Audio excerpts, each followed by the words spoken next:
اعوذ باللہ من الشیطان الرجیم بسم اللہ الرحمن الرحیم رب اشرح لی صدری ویسر لی امری واحلل عقدۃ من لسانی یفقهوا قولی ربی زدنی علما اللہم فقہنا فی الدین اللہم انی اسألک علما نافعا ورزقا طیبا وعملا متقبلا اللہم انفعنا بما علمتنا وعلمنا ما ينفعنا وزدنا علما اللہم انی اعوذ بک من علم لا ينفع ومن قلب لا يخشع ومن نفس لا تشبع ومن دعوت لا يستجاب لها ربی یسر ولا تعسر وتمم بالخیر وبک نستعین یا فتاح یا فتاح آمین یا رب العالمین اللہم لا سہل الا ما جعلتہ سہلا وانت تجعل الحزن اذا شئت سہلا۔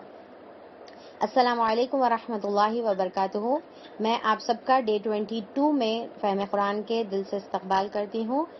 اللہ تعالیٰ ہمارے یہاں پر آنے کو، بیٹھنے کو اور اللہ کی راہ میں اللہ کی کلام کو حاصل کرنے کے جو مقصد سے ہم جمع ہوئے ہیں، اللہ تعالیٰ اس کو قبول فرمائے، اور اللہ تعالیٰ ہماری تمام دیگر عبادتوں کو، نماز، روزے اور ہماری تلاوت اور ہمارے قیام اللیل کو بھی اللہ تعالیٰ قبول فرمائے۔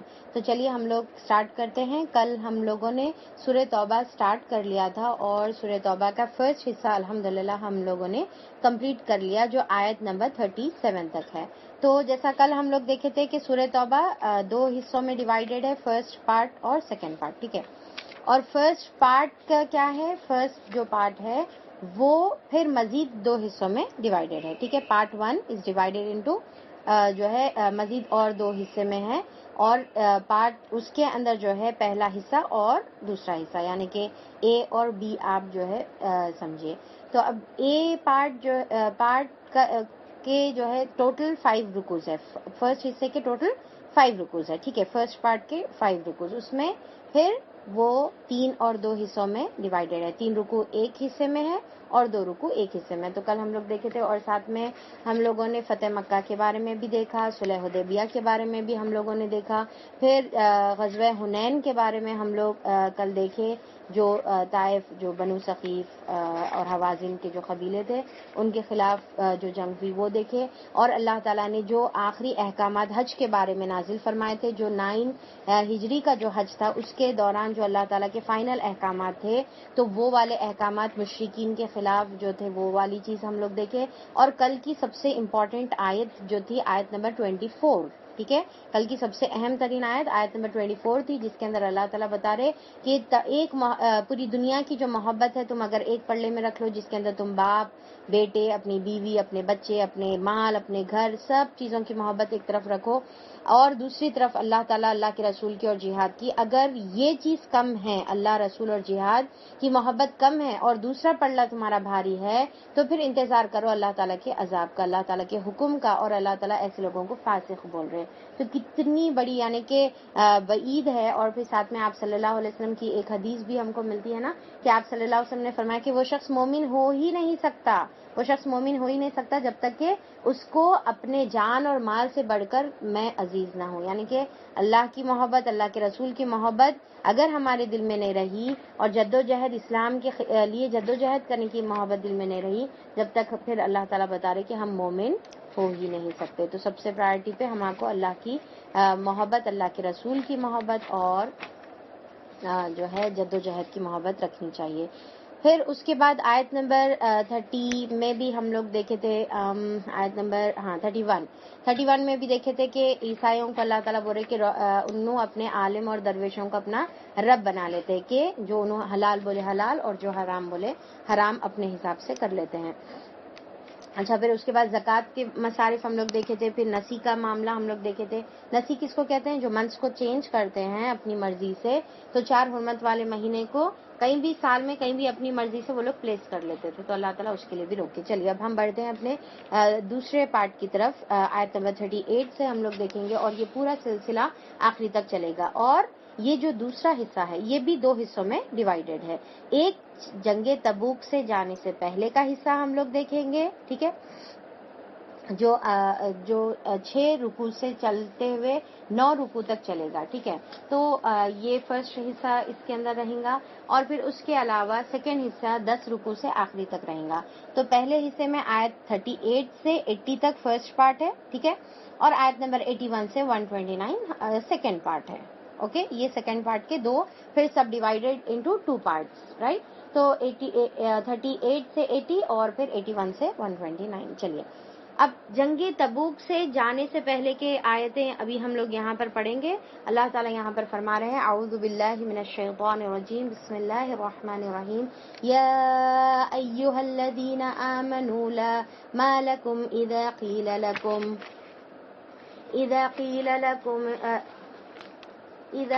لکم انفروا فی سبیل اللہ اثاقلتم الی الارض.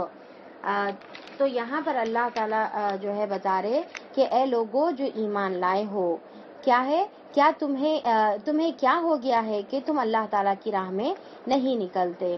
تو اللہ تعالیٰ یہاں پر پوچھ رہے کہ اے لوگوں جو ایمان. اب اس میں دیکھیں کہ ایمان لانے والوں میں مومن بھی شامل ہوں گے اور منافقین بھی شامل ہوں گے، دونوں بھی رہیں گے کیونکہ ان کا ایمان ابھی چھپا ہوا ہے، ابھی ظاہر نہیں ہے. تو اللہ تعالیٰ وہ دونوں کو بھی مخاطب کر کے اللہ تعالیٰ بول رہے کہ کیا ہو گیا ہے تمہیں کہ تم اللہ تعالیٰ کی راہ میں نہیں نکلتے. اب یہ کب کی بات ہے؟ یہ جنگ تبوک کی جو ہے بات ہے. اور یہاں پر ہم بہت زیادہ پورا جو ہمارا ڈسکشن رہے گا یہ پورا جنگ تبوک پر ہی رہے گا. اور جنگ تبوک کب پیش آئی؟ جنگ تبوک 9 ہجری میں پیش آئی. اب اس کی وجہ کیا بنی اور اچھا 9 ہجری میں پیش آئی. دوسرا یہ ہے کہ یہ کس کے خلاف لڑی گئی؟ رومن امپائر کے خلاف جو ہے لڑی گئی. ٹھیک ہے. اچھا اب اس کا آپ دیکھیں کہ اس کا پہلے بیک گراؤنڈ میں سمجھاتی ہوں کہ یہ جنگ تبوک پیش آنے کی وجہ کیا ہوئی. اوکے. اس کے بعد پھر جنگ تبوک کیسی ہوئی وہ ہم پھر انشاءاللہ دیکھیں گے. اب یہ ہوا تھا کہ جب صلح حدیبیہ کے بارے میں جو ہم لوگوں نے کل پڑھا تھا تو صلح حدیبیہ میں آپ صلی اللہ علیہ وسلم جو مکہ کے لوگوں سے ٹریٹی کر لیے تھے، پیس ٹریٹی 6 ہجری میں جو پیش آئی تھی، تو اس کے بعد آپ صلی اللہ علیہ وسلم نے مکہ والوں کے ساتھ جنگ کا جو سلسلہ تھا وہ ختم ہو گیا. ٹھیک ہے. کیونکہ دونوں بھی یہ بولے کہ اب ہم ایک دوسرے پہ اٹیک نہیں کریں.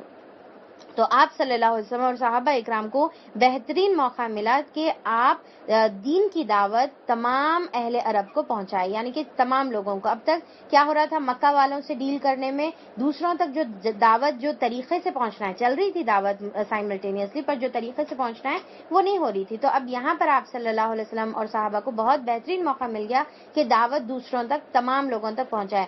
تو نجاشی بادشاہ کی طرف گیا اور پھر شاہ روم کی طرف گیا، خیسر، خسرا، یہ تمام جو ہے مقوقس کا بادشاہ، ہر کسی کے پاس آپ صلی اللہ علیہ وسلم نے لیٹرز لکھ کر بھیجے، اپنے ایمبیسڈرز کے ساتھ، اپنے ایلچی کے ساتھ جو ہے لیٹرز لکھ کر بھیجے. اور وہ لیٹرز لے کر وہ لوگ دین کی دعوت لے کر تمام جتنے بھی اطراف کے جو کنگز تھے، جو بادشاہ تھے، ان کے پاس پہنچے، یا کوئی جو بڑے تھے ان کے پاس پہنچے.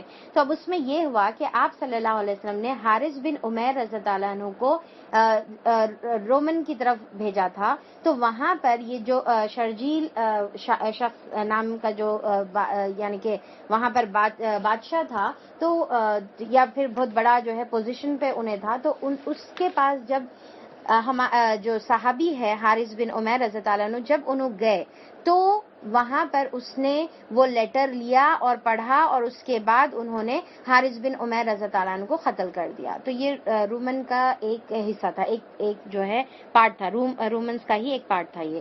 تو وہاں پر اس نے جب یہ اس نے شہید کر دیا حارث بن عمیر رضی اللہ عنہ کو، تو آپ صلی اللہ علیہ وسلم کو اس کے بارے میں بہت زیادہ تکلیف ہوئی. اور آپ صلی اللہ علیہ وسلم نے اور وہ زمانے میں کیا تھا طریقہ کہ اگر ایلچی کو قتل کیا جاتا، ایلچی یعنی کہ ایمبیسڈر کو قتل کیا جاتا، تو اعلان جنگ کا مطلب ہوتا تھا کہ ہم لوگ تمہاری بات نہیں ایکسپٹ کر رہے اور ہم جو ہے تم سے اعلان جنگ کرتے ہیں. تو جب یہ ہوا تو آپ صلی اللہ علیہ وسلم نے حکم دیا کہ اب یہاں پر جنگ کی تیاری شروع کر دی جائے، یعنی کہ جنگ کے لیے آپ صلی اللہ علیہ وسلم حکم دے دیے. تو آپ صلی اللہ علیہ وسلم نے 3000 کا لشکر جمادی الاولیٰ 8 ہجری میں، ٹھیک ہے، یہ 8 ہجری کا واقعہ ہے. اب ہم لوگ دیکھیں کہ صلح حدیبیہ کب ہوئی؟ 6 ہجری میں ہوئی. اس کے بعد آپ صلی اللہ علیہ وسلم اپنی دعوت کا کام شروع کر دیا. اس کے بعد 8 ہجری میں، یعنی کہ فتح مکہ سے پہلے کی بات ہے، کہ یہ جو جنگ موتا جو پیش آئی، تو 8 ہجری میں جمادی الاولیٰ میں آپ صلی اللہ علیہ وسلم 3000 صحابہ کو زید رضی اللہ عنہ کی کمان میں، یعنی کہ زید رضی اللہ عنہ اس کے جو ہے یعنی کہ چیف تھے. ٹھیک ہے, تو زید رضی اللہ عنہ کی کمان میں آپ صلی اللہ علیہ وسلم نے 3000 کا لشکر بھیجا, اور یہ اسی جنگ کو جنگ موتا کہتے ہیں. ٹھیک ہے, اور یہ یا سریہ موتا کہتے ہیں یا جنگ موتا کہتے ہیں. تو 3000 کا لشکر زید رضی اللہ عنہ کو دے کر بھیج کے آپ صلی اللہ علیہ وسلم نے فرمایا کہ اگر زید شہید ہو جائیں تو کمان جعفر سنبھالیں گے, جعفر رضی اللہ عنہ سنبھالیں گے. ٹھیک ہے, جعفر بن ابو طالب جو آپ کے چچیرے بھائی تھے. اور زید رضی اللہ عنہ تو کون ہے معلوم ہے نا آپ لوگوں کو, آپ کے منہ بولے بیٹے ہیں. تو پھر جعفر رضی اللہ عنہ سنبھالیں گے, اور جعفر رضی اللہ عنہ کا بھی اگر شہید ہو جائیں تو عبداللہ بن رواحہ اس کی جو ہے کمان سنبھالیں گے. تو آپ صلی اللہ علیہ وسلم 3 کا نام لیے یہاں پر. اور جب جنگ کے لیے وہاں پر صحابہ پہنچے تو صحابہ پہنچنے کے بعد دیکھتے ہیں کہ ہرقل جو ہے 1,00,000 کا لشکر لے کر آیا, اور مزید 1,00,000 کا لشکر وہاں پر تیار ہے جو ان کو جوائن کرنے والا ہے. یعنی کہ 3,000 کے لشکر کے خلاف کتنے کا لشکر تھا, کیا پاور تھا ان لوگوں کا, 2,00,000 کا ان لوگوں کا لشکر تھا, جس میں 1,00,000 تو آلریڈی میدان میں ہے اور 1,00,000 کا فورس اب پیچھے سے ان کو ہیلپ کے لیے, بیکنگ کے لیے نکل گیا, آنے والا ہے. تو اب یہ 3,000 کا لشکر, صحابہ پریشان ہو گئے کہ 3,000 کا اتنی بڑی مجموعے سے کس طریقے سے نپٹے گا. اب اس میں یہ پھر وہ لوگ مشورہ یہ کرے کہ جب اللہ کی راہ میں نکلے ہیں جان لڑانے کے لیے تو 3,000 کے لشکر کے خلاف 1,00,000 آؤ 10,00,000 آؤ, اس سے کیا فرق پڑنے والا ہے. ہم کو تو اللہ کی راہ میں نکلنا ہے اور شہید ہونے کا ہمارے اندر دل میں جذبہ ہے, تو ہمارے کو ڈرنے کی ضرورت نہیں ہے, بلکہ وہ لوگ 3,000 کا لشکر ہی لے کر آگے بڑھے. تو اس میں یہ ہوا کہ پہلے زید رضی اللہ عنہ شہید ہوئے جیسا آپ صلی اللہ علیہ وسلم نے فرمایا, اور پھر اس کے بعد زید رضی اللہ عنہ جب شہید ہوئے تو جعفر رضی اللہ عنہ نے سنبھالا, پھر جعفر رضی اللہ عنہ بھی شہید ہو گئے. پھر اس کے بعد عبداللہ بن رواحہ رضی اللہ عنہ نے جو ہے کمان سنبھالی, اور پھر جب وہ بھی شہید ہو گئے تو اب یہاں پر افراتفری مچ گئی کہ کیا کریں گے. تو پھر اس کے بعد خالد رضی اللہ عنہ کو تمام مشورہ کرے گے, خالد رضی اللہ عنہ کو اب لیڈ کرنا چاہیے, ان کو کمان سنبھالنی چاہیے. تو اسی جنگ کے بعد خالد رضی اللہ عنہ کا لقب سیف اللہ پڑا, کیونکہ ان کی 9 تلواریں انہوں نے اس میں, یعنی کہ ٹوٹی ان کی 9 تلواریں, اور اس کے بعد ان کو آپ صلی اللہ علیہ وسلم نے ان کو سیف اللہ کا لقب دیا, اللہ کی تلوار کا جو ہے لقب دیا. اب خالد رضی اللہ عنہ یہاں پر بہت ہی ایک یعنی کہ زبردست ٹیکٹک انہوں کرے جنگ کی, اور بہت ہی طریقے سے انہوں نے کیا کیا کہ 3,000 کے لشکر کو چھوٹے چھوٹے دستوں میں ڈیوائڈ کرے, اور پھر اس کے بعد کیا کرے, سامنے ایک لائن کھڑی ہو گئی اور وہ لڑ رہی تھی تھوڑی سی, یعنی کہ تھوڑے لوگ لڑ رہے تھے. اس کے بعد انہوں بولے کہ باقی کے لوگ پیچھے جاؤ, چھپ جاؤ, اور اس کے بعد ایسا تیزی سے گھوڑے دوڑا لیتے آنا, ایسا لگنا کہ بہت ساری فورس ہماری جو ہے ریجوائن ہوتے جا رہی, تو ہم کو بہت اسٹرانگ بیکنگ مل رہی جیسا جو ہے محسوس ہونا.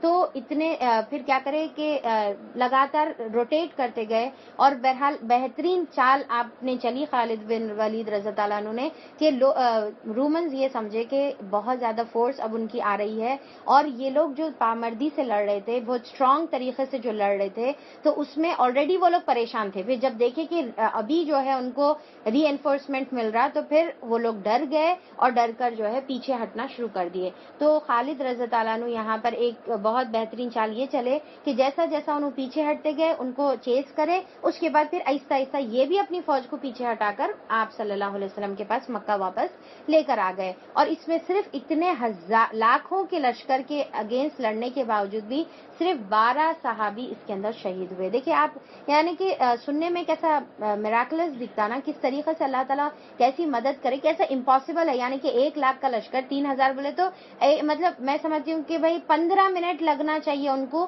ختم کر دینے کے لیے, پر یہ کئی دن تک لڑی گئی, اور اس میں صرف جو ہے اتنے کم صحابی جو ہے شہید ہوئے. آپ صلی اللہ علیہ وسلم کے پاس پھر وہ واپس لے کر آ گئے, کیونکہ اتنی بڑی فورس کے خلاف مزید اور ٹکنا بہت زیادہ مشکل تھا. تو بہرحال اللہ کی مدد ہے, اللہ تعالیٰ نے ان کے جو ہے ذہن میں یہ بات ڈالی, اور اس کی اجازت اللہ, اس کل ہم جو آیتیں پڑھے تھے اس کی اجازت آلریڈی اللہ تعالیٰ دے چکے تھے کہ اگر وہ ایک ٹیکٹک کے طور پہ اگر کیا جا رہا تو اٹس اوکے, پیچھے ہٹ کے آ سکتے ہیں میدان سے.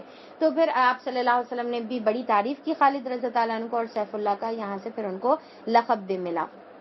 تو اب یہ ہوا کہ یہاں پر جیسا آپ صلی اللہ علیہ وسلم کو یہ چیز مطلب آپ صلی اللہ علیہ وسلم یہ سوچے کہ 3,000 کا لشکر اتنی بڑی فوج کے خلاف بہت زیادہ کم تھا, اور پھر ہم اور مزید فوج لے کر ان کے خلاف جانا چاہیے. تو پھر سے آپ صلی اللہ علیہ وسلم, اب یہ کب ہوا, 8 ہجری میں ہوا, رائٹ. اب پھر 9 ہجری میں آپ صلی اللہ علیہ وسلم یہاں پر حکم دیتے ہیں کہ اس سے پہلے رومنز ہمارے اوپر آ کر مدینے پر اٹیک کریں. اب جو ہے صحیح طریقہ یہ ہے, اللہ تعالیٰ کے حکم سے آپ صلی اللہ علیہ وسلم نے اعلان کرا دیا, اعلان عام ہو گیا کہ ہر کسی کو نکلنا ہے رومنس کے خلاف جنگ کرنے کے واسطے.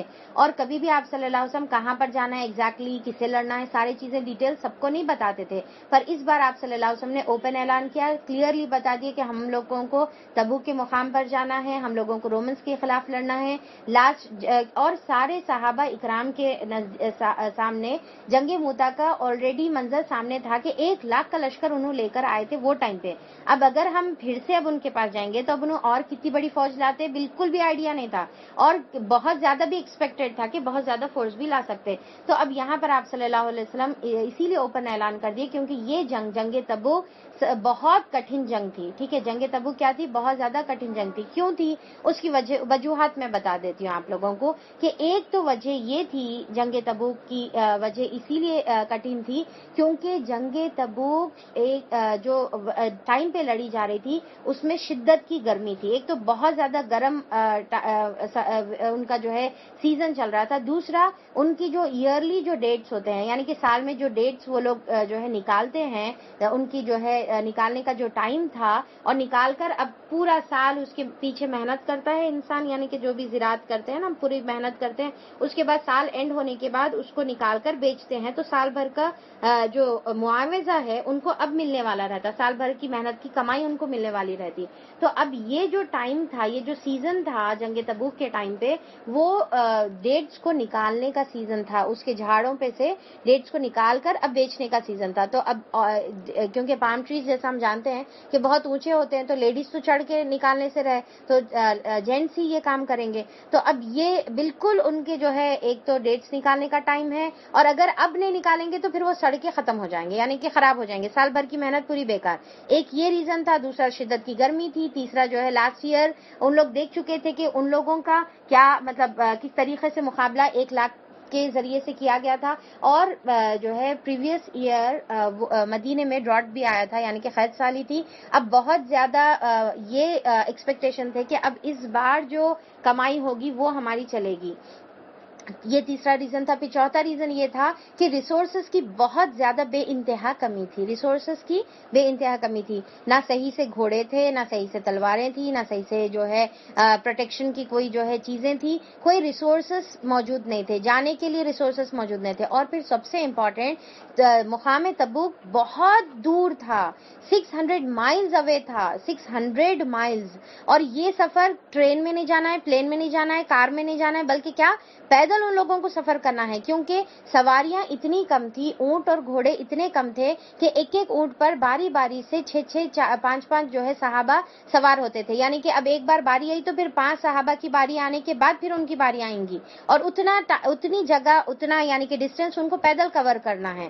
تو 5 حصہ پیدل جانا ہے اور ایک حصہ بیٹھنا ہے، 5 حصہ پیدل، ایک مثال کے طور پہ بتا رہی ہوں میں. تو پھر اس طریقے سے 3-4 صحابہ اکرام ایک ایک روٹیشن میں اپنی اپنی باری سے کیمل اونٹ پر سوار ہو رہے تھے. پھر دوسرا یہ تھا کہ یہاں پر جو رومنز ہے وہ بہت زیادہ وہ ٹائم کا یعنی کہ پاورفل قوم تھی، وہ ٹائم کی میجر پاورز تھے یہ. تو یہ جو ہے اتنی اسٹرانگ آرمی کے اگینسٹ لڑنا جو ہے صحابہ اکرام. تو اب یہاں پر صحابہ اکرام ایک تو منافقین تو اس میں آگے ہیں، اور جیسا میں شروع میں بتائی تھی، کل بھی بتائی تھی میں کہ سورہ توبہ میں بہت زیادہ منافقین کا ذکر ہم کو ملے گا. ٹھیک ہے، تو بہت زیادہ کثرت سے اس کے اندر منافقین کا ذکر ہے. اور اس سے پہلے سورہ نساء میں ہم لوگ دیکھے تھے منافقین کا ذکر، اب یہاں پر سورہ توبہ میں. اور یہ فائنل ایکچولی وارننگ ہے. ٹھیک ہے، فائنل منافقین کے خلاف وارننگ ہے. تو اب یہاں پر اللہ جو صحابہ اکرام جو تھوڑے کمزور ایمان صحابہ اکرام تھے اور جو منافقین تھے وہ لوگ ڈرنا شروع کر دیے. ایک تو ڈرنے بھی لگے، دوسرا پھر ان کا محبت ان کی جو تھی، یعنی کہ جو اپنی اتنی 1 سال کی جو محنت تھی، جو ان لوگوں نے پام ٹری تیار کی تھی اتنی محنتوں سے اور اس کو سارے محنت کرے تھے، اب وہ نکالنے کا موقع آیا ہوا ہے، اب اس کو بیچنے کا موقع آیا ہوا ہے، یہ ساری چیزیں تھی. تو اب ان کا دل یہ تھا کہ بھائی تھوڑی دیر ویٹ کر لیں گے نا، یہ ذرا اپنا یہ کام نپٹا لے کے نکل جائیں گے. جائیں گے. ٹھیک ہے, یہ پام ٹریز پہ سے جو ہے ڈیٹس نکال لیں گے, اتار لیں گے پورے پھل, اور اس کے بعد جو ہے نکلیں گے, یا تھوڑی گرمی کم ہو جان دو اس کے بعد نکلیں گے, یا پھر ہمارے پاس ریسورسز نہیں, اب ہم کیا کریں گے. تو یہ اب اس میں بھی مخلص صحابہ اکرام تو آگے بڑھ کر, اب اسی کا آپ لوگوں کو یہ واقعہ بھی معلوم ہوگا نا, عمر رضی اللہ عنہ اور ابو بکر رضی اللہ عنہ کا صدقے کی مثال جو ہمیشہ دی جاتی ہے کہ عمر رضی اللہ عنہ اور جب آپ صلی اللہ علیہ وسلم نے اعلان کیا کہ جو بھی کنٹریبیوٹ کر سکتے کنٹریبیوٹ کرنا ہے, اور اب جنگ میں نکلنا فرض عین ہے. ٹھیک ہے, جیسا پہلے کچھ ایسی جنگیں تھی جس میں نکلنا ضروری نہیں تھا, کوئی اگر نکل رہے تو باقی کے اگر کوئی نہیں نکل رہے تو اتنی زیادہ تنبیہ نہیں تھی, پر یہاں پر تو سب کو نکلنا اللہ کے رسول نے اعلان کر دیا تھا کہ سب کے لیے ضروری ہے, کیونکہ اب دین جو ہے بہت زیادہ کریٹیکل پوزیشن پہ آ گیا تھا کہ رومنز کبھی بھی اٹیک کر سکتے تھے. تو اب یہاں پر ایک تو جان سے نکلنا ہے, اور دوسرا جو کچھ کنٹریبیوٹ کر سکتے کنٹریبیوٹ کرنے کا حکم دے دیا گیا. تو ابو بکر رضی اللہ عنہ نے اپنا پورا مال اپنے گھر میں جتنا بھی مال تھا وہ اللہ کی راہ میں نکال کر دے دیا, اور یہ ان کا پہلا ٹائم کا نہیں تھا, ہمیشہ یہی آپ کا ہمیشہ طرز عمل رہا تھا. اور پھر ابو بکر رضی اللہ عنہ کو جب پوچھا گیا کہ پھر گھر میں کیا رکھ کے آئے ہوئے ہیں, تو آپ ابو بکر رضی اللہ عنہ فرماتے کہ اللہ اور اللہ کے رسول, بس ان کی تعلیمات, یعنی کہ ان کی تعلیمات گھر والوں کو دے کر سارے چیزیں لے کر آیا ہوں. تو یہ جو ہے اپنے گھر والوں کی تربیت بھی ہے کہ سارا مال اگر گھر کا جو ہے فرد لے کر جا رہا تو سارے گھر والے خاموش بیٹھنا, یہ بھی تو بڑی چیز ہے نا, یہ بھی تو ان کی پھر تربیت تھی. ایسا ان کا گھرانہ تھا جہاں پر گھر والے بھی ان کو تمام دین کے کام میں سپورٹ کرتے تھے. پھر عمر رضی اللہ عنہ سوچے کہ چلو اب میں اس بار ابو بکر رضی اللہ عنہ سے آگے نکل جاتا ہوں, میں زیادہ صدقہ کروں گا اس بار, اور اس بار بازی میں لے کر جاؤں گا. اور انہوں نے تمام اپنے گھر کا ہر چیز کا آدھا حصہ کرے اور آدھا گھر میں چھوڑ کر لے کر آئے. تو پھر جب دیکھے کہ ابو بکر رضی اللہ عنہ سارا مال لے کر آئے ہوئے ہیں تو بولے کہ میں ابو بکر سے اب آگے کبھی بھی نہیں ہو سکتا, یعنی کہ ان کا مقابلہ کوئی نہیں کر سکتا. تو اب تک دیکھیے کہ جو آپ صلی اللہ علیہ وسلم کے پیش نظر تھا وہ ہمیشہ مشرکین مکہ تھے. جنگ احد, جنگ خندق, جنگ بدر, یہ سارے مشرکین مکہ کے ٹورڈز لڑے گئے.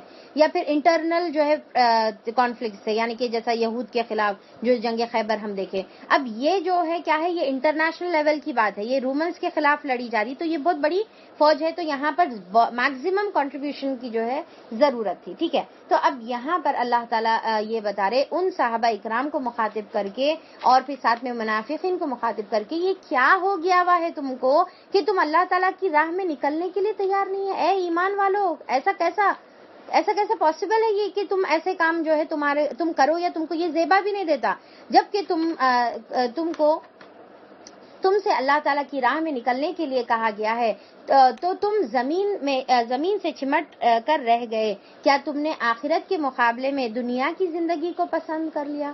کیا تم آخرت کے مقابلے میں دنیا کو ترجیح دے رہے؟ جبکہ آپ صلی اللہ علیہ وسلم نے اس کے بارے میں دیکھی کتنی پیاری حدیث ہے. آپ صلی اللہ علیہ وسلم نے فرمایا کہ جس نے دنیا کو طلب کیا اس کا آخرت کا نقصان ہوا, یعنی کہ اگر جو دنیا کی زندگی چاہتا ہے اس کا آخرت کا کیا ہو جائے گا, اس کا آخرت کا نقصان ہو جائے گا. پر ساتھ میں دیکھیں کہ جس نے آخرت کو اپنی چاہت بنائی اس نے اپنی دنیا کا نقصان کیا. تو جو آخرت کی چاہت کرتا ہے اس کا کیا نقصان ہوتا ہے, اس کی دنیا کا نقصان ہوتا ہے. تو آپ صلی اللہ علیہ وسلم نے فرمایا پس تم باقی رہنے والی چیز کی اوپر جو ہے فانی رہنے والے کا نقصان کر لو, یعنی کہ جو فانی رہنے والی جو دنیا ہے اس کا نقصان کر لو, پر آخرت کا تم نقصان مت کرو. تو اب اس میں دیکھیں کہ ہم جب دین کی راہ میں نکلتے تو ہم کیا ایکسپیکٹ کرتے کہ ہم دین کا کام اتنا کریں گے جب تک کہ ہمارا ہم آخرت کا کام اتنا ہی کریں گے جب تک کہ ہمارا دنیا کا نقصان نہیں ہونا. دنیا کے سب کام ہوتے رہنا, ہونے کے بعد ہم جو ہے آخرت کا کام کریں گے. آخرت کے لیے ہم دنیا کا ذرا بھی نقصان نہیں کر سکتے. یہ کیا سب چھوڑ چھاڑ کے چلے تو ایسا کیسا ہو سکتا, تو ہمارا یہ کانسیپٹ, ہمارا یہ تصور ہے. پر یہاں پر آپ صلی اللہ علیہ وسلم کیا بولے, آخرت کا کر لو نقصان, دنیا کا کر لو نقصان, پر آخرت جو ہمیشہ رہنے والی چیز ہے اس کو تم ترجیح دو, اور جو فانی ہے دنیا اس کو تم چھوڑ دو. اب یہ جو ہے یہاں پر آیت نمبر 38 سے پورا آیت نمبر 120 تک ایک بات میں میں آپ لوگوں کو کلیئرلی بتا دوں، یہاں پر یہ ایک ایک آیت ہمارے اوپر نا ہتھوڑوں کی طرح برسنے والی ہے، ایک ایک آیت ہتھوڑوں کی طرح برسنے والی ہے. اور ہمارے جتنے بھی کانسیپٹس ہیں نا جو ہم لوگوں نے دین کے ٹورڈز بنا کے رکھے ہوئے ہیں کہ بھئی دین بھی کرو دنیا بھی کرو، دونوں بھی کرو، اور پھر جو ہے دونوں بھی ہاتھ سے نہ جانے پائے، دنیا بھی چلنے دو دین بھی چلنے دو، یہ جو ہمارے دماغ میں جو کانسیپٹس بنے ہوئے ہیں نا کہ ہم اور پھر انفیکٹ پرائرٹی ہم جو دنیا کو رکھتے ہیں، اور ہمارے دلوں میں یہ جو نفاق جو بھرا ہوا ہے، ہمارے دلوں میں یہ جو کمی ہے، یہ جو ایمان کی جو کمی ہے، یہ سارے چیزوں کو جو اللہ تعالیٰ پکڑ کے چن چن کے کھینچ کے ہمارے اندر سے جو نکال رہے. اب اس میں دیکھیں کہ کس طریقے سے آیتیں ہمارے اوپر ہے. اور پھر کوئی یہ ہم جو ہے بالکل یہ نہ سمجھے کہ یہ آیت ان کے لیے، یہ آیت ان کے لیے، یہ آیت منافقین کے لیے، نہیں، یہ آیت ایک ایک آیت ہمارے لیے ہے. اللہ تعالیٰ بول رہے کہ تم دنیا کی زندگی کے جو ہے مقابلے میں آخرت کو تم بھول جا رہے؟ کیا تم نے آخرت کے مقابلے میں دنیا کی زندگی کو پسند کر لیا؟ ایسا ہے تو تمہیں معلوم ہو کہ دنیا کی زندگی کا یہ سب سرمایہ آخرت میں بہت تھوڑا نکلنے والا ہے. تم نہ اٹھو گے تو خدا تمہیں دردناک سزا دے گا. یعنی کہ خدا ایک تو دردناک سزا دے گا، اور دوسرا تمہاری جگہ کسی اور گروہ کو لائے گا جو اللہ تعالیٰ کی راہ میں اٹھنے والے رہیں گے. کوئی اور قوم کو اٹھائے گا اللہ تعالیٰ. دیکھیں کتنی خطرناک بات ہے نا. ہم یعنی کہ اللہ تعالیٰ نہیں، پلیز کسی اور کو مت اٹھائیے، ہم سے اللہ تعالیٰ تو دین کا کام لے. تو ہم کو یہ طرف ہماری جو ہے ہونی چاہیے. تو اللہ تعالیٰ یہاں پر بول رہے کہ اللہ تعالیٰ تمہاری جگہ یعنی کہ ایک دردناک سزا دے گا، دوسرا پھر اللہ تعالیٰ کو تمہاری ضرورت نہیں ہے، اللہ تعالیٰ دوسری قوم کو تمہاری جگہ لائے گا، اور تم خدا کا کچھ بھی نہ بگاڑ سکو گے. وہ ہر چیز پر قدرت رکھتا ہے. تم نے اگر نبی کی مدد نہ کی تو کچھ پرواہ نہیں ہے اللہ تعالیٰ کو. یعنی کہ اللہ تعالیٰ بول رہے اللہ تعالیٰ ڈزنٹ کیئر، کوئی مسئلہ ہی نہیں ہے اللہ تعالیٰ کو. جاؤ، اللہ تعالیٰ بولتے کہ جاؤ تمہاری کوئی پرواہ نہیں ہے، اور اللہ تعالیٰ تمہاری جگہ دوسروں کو لائے گا جو تم سے بہتر رہیں گے. اللہ اکبر. اللہ تعالیٰ ہم کو تو اپنے کام کے لیے چن لے. اور پھر اللہ تعالیٰ بتا رہے کہ اللہ تعالیٰ اس کی مدد اس وقت کر چکا ہے. یعنی کہ اس کی کس کی؟ آپ صلی اللہ علیہ وسلم کی مدد اس وقت کر چکا ہے جب کافروں نے اسے نکال دیا تھا. یعنی کہ ہجرت کے ٹائم پہ اللہ تعالیٰ اگزامپل دے رہے کہ اللہ تعالیٰ دیکھو کیسا آپ صلی اللہ علیہ وسلم کی مدد کرتے تھے، کرے ہوئے ہیں ہمیشہ سے. تو جب کافروں نے اسے نکالا، اور ہجرت کے ٹائم پہ جب وہ صرف دو میں کا دوسرا تھا، جب وہ دونوں غار میں تھے، جب وہ اپنے ساتھی سے کہہ رہا تھا کہ غم نہ کر، اللہ ہمارے ساتھ ہے. تو اب یہاں پر دیکھیں کہ اللہ تعالیٰ یہاں پر یہ دو سے مراد کون ہے؟ ابو بکر رضی اللہ عنہ اور آپ صلی اللہ علیہ وسلم.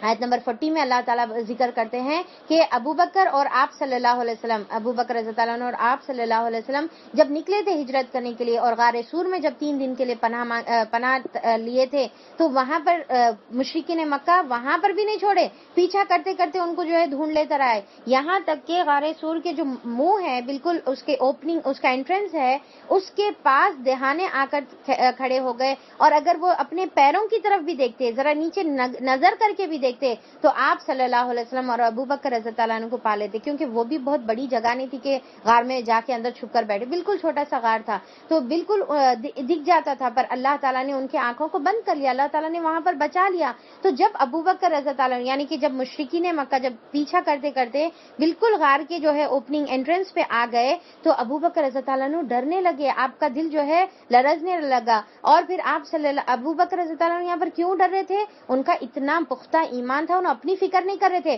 بلکہ ان کو ڈر آپ صلی اللہ علیہ وسلم کے بارے میں تھا کہ اگر ہم پکڑے جائیں، اگر آپ صلی اللہ علیہ وسلم کو کچھ نقصان پہنچا تو کیا ہوگا. تو وہ آپ کو جو ہے ڈر مسلسل لگا ہوا تھا. جب وہ اپنے ساتھی سے کہہ رہے تھے، تو جب یہاں پر انہوں ڈر رہے تھے اور بولے کہ اللہ کے رسول کیسا ہوگا، تو آپ صلی اللہ علیہ وسلم نے فرمایا کہ غم نہ کر، اللہ ہمارے ساتھ ہے. تو کیا بولے آپ صلی اللہ علیہ وسلم؟ لا تحزن ان اللہ معنا، کہ اللہ تعالیٰ ہمارے ساتھ ہے. جب اللہ تعالیٰ ان کی آنکھوں کے سامنے ہمارے کو نکال کر لے کر آیا تو ہمارے کو ڈرنے کی ضرورت نہیں. اب دیکھیے آپ صلی اللہ علیہ وسلم کا دل کتنا مطمئن ہے، کتنا اللہ کی ذات پر آپ کو بھروسہ ہے کہ ہمارے کو کوئی کچھ نقصان پہنچا ہی نہیں سکتا، کیونکہ ہمارے ساتھ تو ہمارا رب ہے، ہمارے ساتھ تو اللہ سبحانہ و تعالیٰ ہے. تو یہ یقین ان لوگوں کے جو ہے آپ صلی اللہ علیہ وسلم کا تھا، یہ توکل تھا. تو پھر اس کے بعد کیا ہوا کہ جب آپ نے یہ کہا ابو بکر رضی اللہ عنہ، اس وقت اللہ تعالیٰ نے اس پر اپنی طرف سے سکون قلب نازل فرما دیا. اللہ تعالیٰ نے اپنی طرف جو ہے اللہ تعالیٰ اس کی سکینت ہو کی ضمیر اللہ تعالیٰ اپنی طرف پھیر کر بتا رہے ہیں کہ اللہ تعالیٰ نے اپنی طرف سے ان کو سکینت، کیونکہ سکون دیکھیے کہ یہ بہت بڑی اللہ کی نعمت ہوتی ہے. اور جس کا دل اور سکون کس میں ملتا ہے؟ اللہ تعالیٰ پر بھروسہ، توکل کرنے پر اور اللہ تعالیٰ کے دین سے جڑ جانے پر. قرآن کے اندر جو ہے اللہ تعالیٰ بولے تطمئن القلوب، کہ قرآن کے اندر جو ہے دلوں کا سکون ہے. تو دین میں اصل سکون ہے. دیکھیے کئی انسان جو ہے بہت دنیا کما لیتے، ہزاروں لاکھوں کما لیتے، بنگلے رہتے، ساری چیزیں رہتے، پر گھر کے اندر سکون ہی نہیں رہتا. گھر کے اندر سکون، وہ گھر سکون سے خالی رہتا. تو اور کچھ لوگ رہتے جو غریب رہتے، کم پیسے رہتے، بینک بیلنس کچھ بھی نہیں ہے، ہینڈ ٹو ماؤتھ کا جو ہے حال ان کا بنا ہوا رہتا، پر دلوں کو اللہ تعالیٰ سکون عطا کرتے. تو یہ کیا ہے؟ اللہ کے اوپر بھروسہ کرنے سے یہ چیز حاصل ہوتی ہے.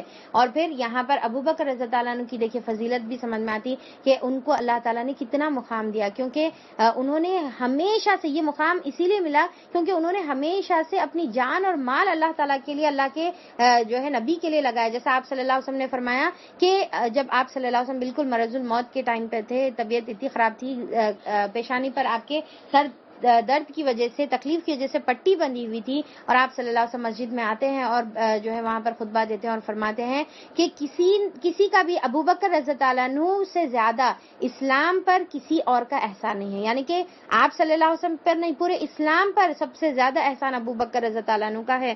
اور آپ صلی اللہ علیہ وسلم نے فرمایا کہ اگر دنیا میں اگر میں کسی کو خلیل اور دوست بناتا تو وہ پھر میں ابو بکر رضی اللہ عنہ کو بناتا، پر دینی بھائی چارگی میرے لیے کافی ہے. تو تمام دروازے مسجد نبوی میں بند کر دو سوائے ابو بکر رضی اللہ عنہ کے دروازے، ابو بکر رضی اللہ عنہ کی کھڑکی کے. تو آپ صلی اللہ علیہ وسلم نے یہ فرمایا کہ اور آپ نے فرمایا کہ ابو بکر رضی اللہ عنہ کے مال نے جتنا مال مجھے جتنا فائدہ پہنچایا، اتنا کسی اور کا مال نے مجھے فائدہ نہیں پہنچایا. تو آپ نے مال اور ہر طریقے سے آپ نے جو ہے مدد کی، یہاں تک کہ ہجرت سے پہلے آپ 4 مہینے پہلے سے ہی جو ہے کیملز آپ نے تیار کر لیا تھا آپ صلی اللہ علیہ وسلم اور اپنے لیے ہجرت کے واسطے، کہ آپ کو اندیشہ تھا، ایکسپیکٹڈ تھا کہ ہو سکتا ہے اللہ کا حکم آئے گا اور آپ کو جو ہے آپ صلی اللہ علیہ وسلم کے ساتھ جانے کا شرف ملے گا. تو بہرحال تو یہاں پر جو ہے اللہ تعالیٰ بتا رہے ہیں کہ اللہ تعالیٰ ان کے اوپر سکون قلب نازل فرمایا، اس کی مدد ایسے لشکروں سے کی جو تم کو نظر نہیں آتے تھے، اور کافروں کا بول اللہ تعالیٰ نیچا کر دیا. تو اللہ تعالیٰ نے اینجلز کے ذریعے سے بھی جنگ بدر میں، جنگ احد میں، جنگ تبوک، ہر جگہ جنگ خندق میں، ہر جگہ آپ اللہ تعالیٰ نے فرشتوں سے مدد کی اور کافروں کا بول نیچا کر دیا. اور اللہ تعالیٰ کا بول تو اونچا ہی ہے، اللہ زبردست اور دانا اور بینا ہے. نکلو خواہ ہلکے ہو یا بوجھل، جہاد کرو اللہ تعالیٰ کی راہ میں اپنے مالوں اور اپنی جانوں کے ساتھ، یہ تمہارے لیے بہتر ہے اگر تم جانو. اب یہ آیتیں پورے ہر ان لوگوں کے لیے ہے جو اپنے گھروں میں اتنے مصروف ہے کہ دین کی راہ میں نکلنے کے لیے، دین کا علم حاصل کرنے کے لیے، دین کی راہ میں علم کو پہنچانے کے لیے جس کے پاس وقت ہی نہیں رہتا. اب دیکھیں یہاں پر اللہ تعالیٰ کیا بول رہے ہیں، نکلو اپنے گھروں سے خواہ ہلکے ہو یا بوجھل. اب یہاں پر ہلکے ہو یا ثقالوں، یہاں پر جو ہے خفافن و ثقالن کا ورڈ آیا ہوا ہے، یعنی کہ اس کا کیا مطلب ہے؟ ایک تو یہ ہے کہ تمہارے پاس مال رہو یا نہیں رہو، تمہارے کو اللہ کی راہ میں نکلنا ہے. دوسرا خوشی سے نکلو یا زبردستی نکلو، اللہ کی راہ میں تم کو نکلنا ہے. تیسرا ویپنز تمہارے پاس رہو یا نہیں رہو، اللہ تعالیٰ کی راہ میں تمہارے کو نکلنے کا ہے. یعنی کہ اپنے آپ کو لگا دینے کا، یہ نہیں سوچنا ہے کہ ارے بھائی میں کیسا کروں، میں نہیں کر سکتی ہوں. کئی لوگوں کو یہ رہتا نا کہ بھائی ہم لوگ نہیں کر سکتے. تو کیوں نہیں کر سکتے؟ کوئی نہ کوئی چیز کی کمی بتاتے، مال کی کمی ہے، نہیں ہم نہیں دے سکتے کیونکہ ہمارے پاس مال کی کمی ہے. اور پھر جو ہے دین نہیں، اب یہ عمر ہو گئی نا، اب یہ عمر میں کہاں نکلیں گے، یہ عمر میں کہاں یاد ہوتا، یہ عمر میں کہاں پلٹتی زبان، کہاں پلٹتی دماغ میں کہاں بیٹھتا. تو ہمارے پاس دماغ کی کمزوری ہے، ٹھیک ہے. کچھ بولتے صحت کی کمزوری ہے، کچھ بولتے ٹائم کی کمی ہے، ہمارے پاس ٹائم نہیں ہے. اگر ٹائم رہتا تھا تو ہم ضرور نکلتے تھے. تو کوئی بولتے کہ صلاحیت نہیں ہے، ہمارے کو بولنے نہیں آتا، ہمارے کو پڑھنے نہیں آتا. ہم کیسے لوگوں کو دعوت دینا، ہمارے کو آتے ہی نہیں بولنے کے واسطے، ہمارے کو بولنے بولے تو ڈر ہوتا. بہرحال جو بھی ہے، تو اللہ تعالیٰ بول رہے کہ نکلو کچھ بھی اللہ تعالیٰ کی راہ میں، کوئی نہ کوئی طریقے سے کنٹریبیوٹ کرو. تمہارے اندر صلاحیت ضرور ہے، کچھ نہ کچھ صلاحیت ہے، ایک نہیں تو دوسری طریقے سے اللہ تعالیٰ تمہاری صلاحیت کا استعمال کرے گا، پر تمہارے کو نکل کے اپنے آپ کو پریزنٹ کرنا ہے اللہ کی راہ میں. اور پھر دیکھیے کہ ایک جو ہے ہمارے لیے اتنی بہترین ایک صحابی کی مثال میرے کو یاد آ رہی کہ ایک صحابی تھے جو نابینا تھے، ان نظر نہیں آتا تھا. تو انہوں آپ صلی اللہ علیہ وسلم کے پاس آئے اور بولے کہ اللہ کے رسول میں بھی جنگ میں چلنا چاہتا ہوں. تو آپ صلی اللہ علیہ وسلم نے فرمایا کہ تم کیسے چل سکتے، تمہارے کو تو کچھ دکھتا ہی نہیں ہے، تو تم کیسا، یعنی کہ تم تو مجبور ہے اور اللہ کی طرف سے یہ تو مجبوری ویلڈ بھی ہے. تو انہوں بولے کہ اللہ کے رسول کچھ نہیں تو نہیں، میں صرف جھنڈا پکڑ کے تو ٹھہر سکتا ہوں نا. اور پھر جھنڈا جب میں پکڑ کر کھڑا ہوں گا تو پھر جب کفار آئیں گے اور آ کر میرے کو ماریں گے اور میری گردن کاٹیں گے، میرے ہاتھ پیر کاٹیں گے، اور پھر جو ہے میرے کو جب شہید کیا جائے گا تو پھر میں اللہ تعالیٰ کے پاس جو ہے شہادت کے مرتبے کے اوپر فائز ہو کر اللہ کے پاس پہنچوں گا. تو یہ جذبہ تھا، یعنی کہ نابینا کچھ بھی نہیں آتا، کچھ بھی نہیں کر سکتے، ٹھیک ہے، تو بھی ان کے پاس جذبہ تھا کہ اللہ کی راہ میں شہید ہونے کا، اللہ کی راہ میں نکلنے کا. تو ہم جو ہے یہ مجبوری بالکل نہیں بولنے کا ہے کہ میرے کو یہ نہیں آتا، میرے کو وہ نہیں آتا، میں یہ نہیں کر سکتے. تو یہاں پر ہمارے کو اپنی طرف سے جو بھی ہم کر سکتے چھوٹی سی سیکریفائس، وہ بھی ہم کو کرنے کی ہم کوشش کرنا ضرور ہے.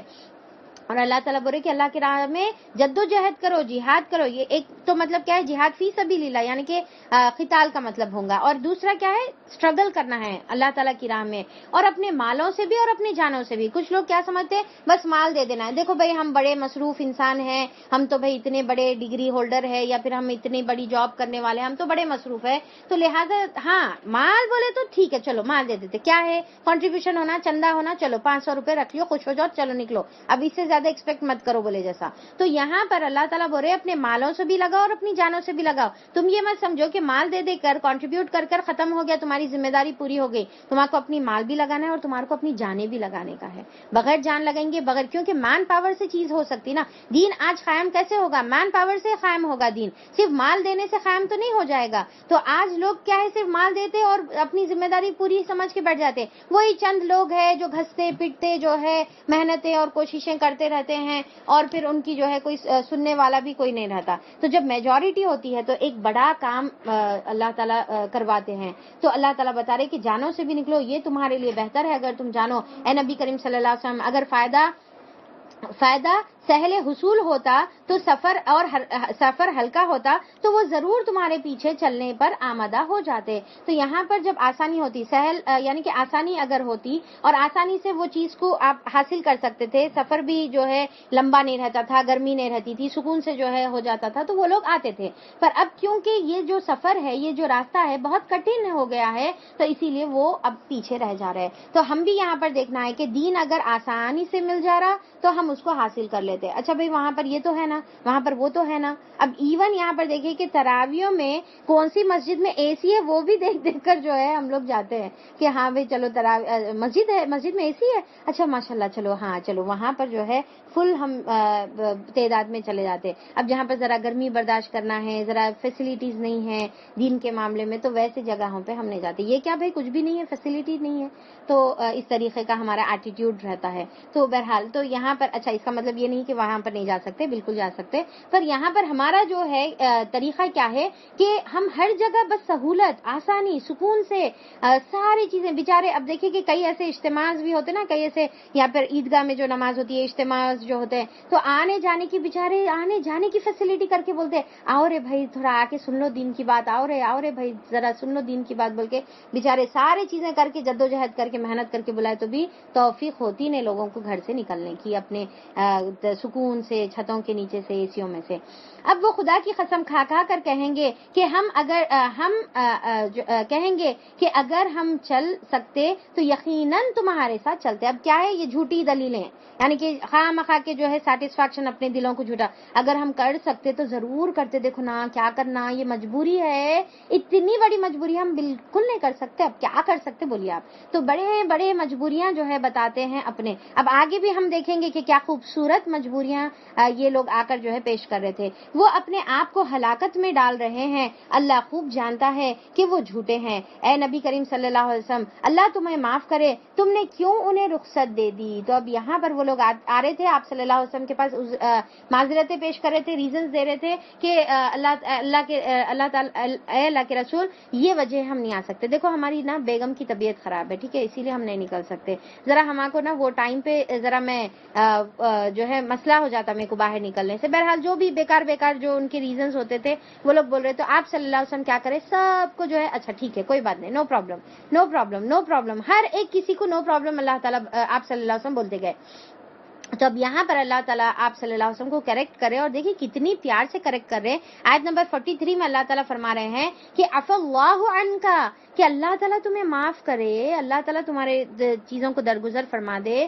چلو تم کر دیے کوئی بات نہیں، پر کئی کو کرے. اگر تم نہیں کرتے تو ان کا بھانڈا پھوٹ جاتا تھا، ان کی اصلیت سامنے آ جاتی تھی، کون حقیقت میں ریزنز دے رہے اور کون حقیقت میں ریزن نہیں دے رہے، تو ان کی جو ہے حقیقت سامنے آ جاتی تھی. تمہیں چاہیے تھا کہ خود رخصت نہ دیتے تاکہ تم پر کھل جاتا کہ کون لوگ سچے ہیں، اور جھوٹوں کو بھی تم جان لیتے. جو لوگ اللہ اور روز آخرت پر ایمان رکھتے ہیں وہ تو کبھی تم سے یہ درخواست نہ کریں گے کہ انہیں اپنی جان اور مال کے ساتھ جہاد کرنے سے معاف رکھا جائے. یعنی کہ اللہ تعالیٰ یہاں پر بتا رہے کہ مومن تو کبھی ایسا نہیں کر سکتے کہ جان اور مال کی جب ضرورت پڑتی ہے تو دین میں پیچھے ہٹنے والے کبھی بھی نہیں رہتے. اب دیکھیں اس میں ایک خوبصورت ایک واقعہ آتا ہے نا کہ ایک صحابی تھے جس کے پاس جب حکم ہوا اللہ کی طرف سے، اللہ کے رسول کی طرف سے کہ جہاد میں جنگ میں جو ہے دو، تو ان کے پاس کچھ بھی نہیں تھا دینے. تو انہوں نے سوچے میں کیسا دوں، تو انہوں نے یہ کیا کہ ایک یہودی کے یعنی کہ گارڈن میں گئے اور جا کر اس کو کہا کہ میں اس کو پورے گارڈن کو پانی دوں گا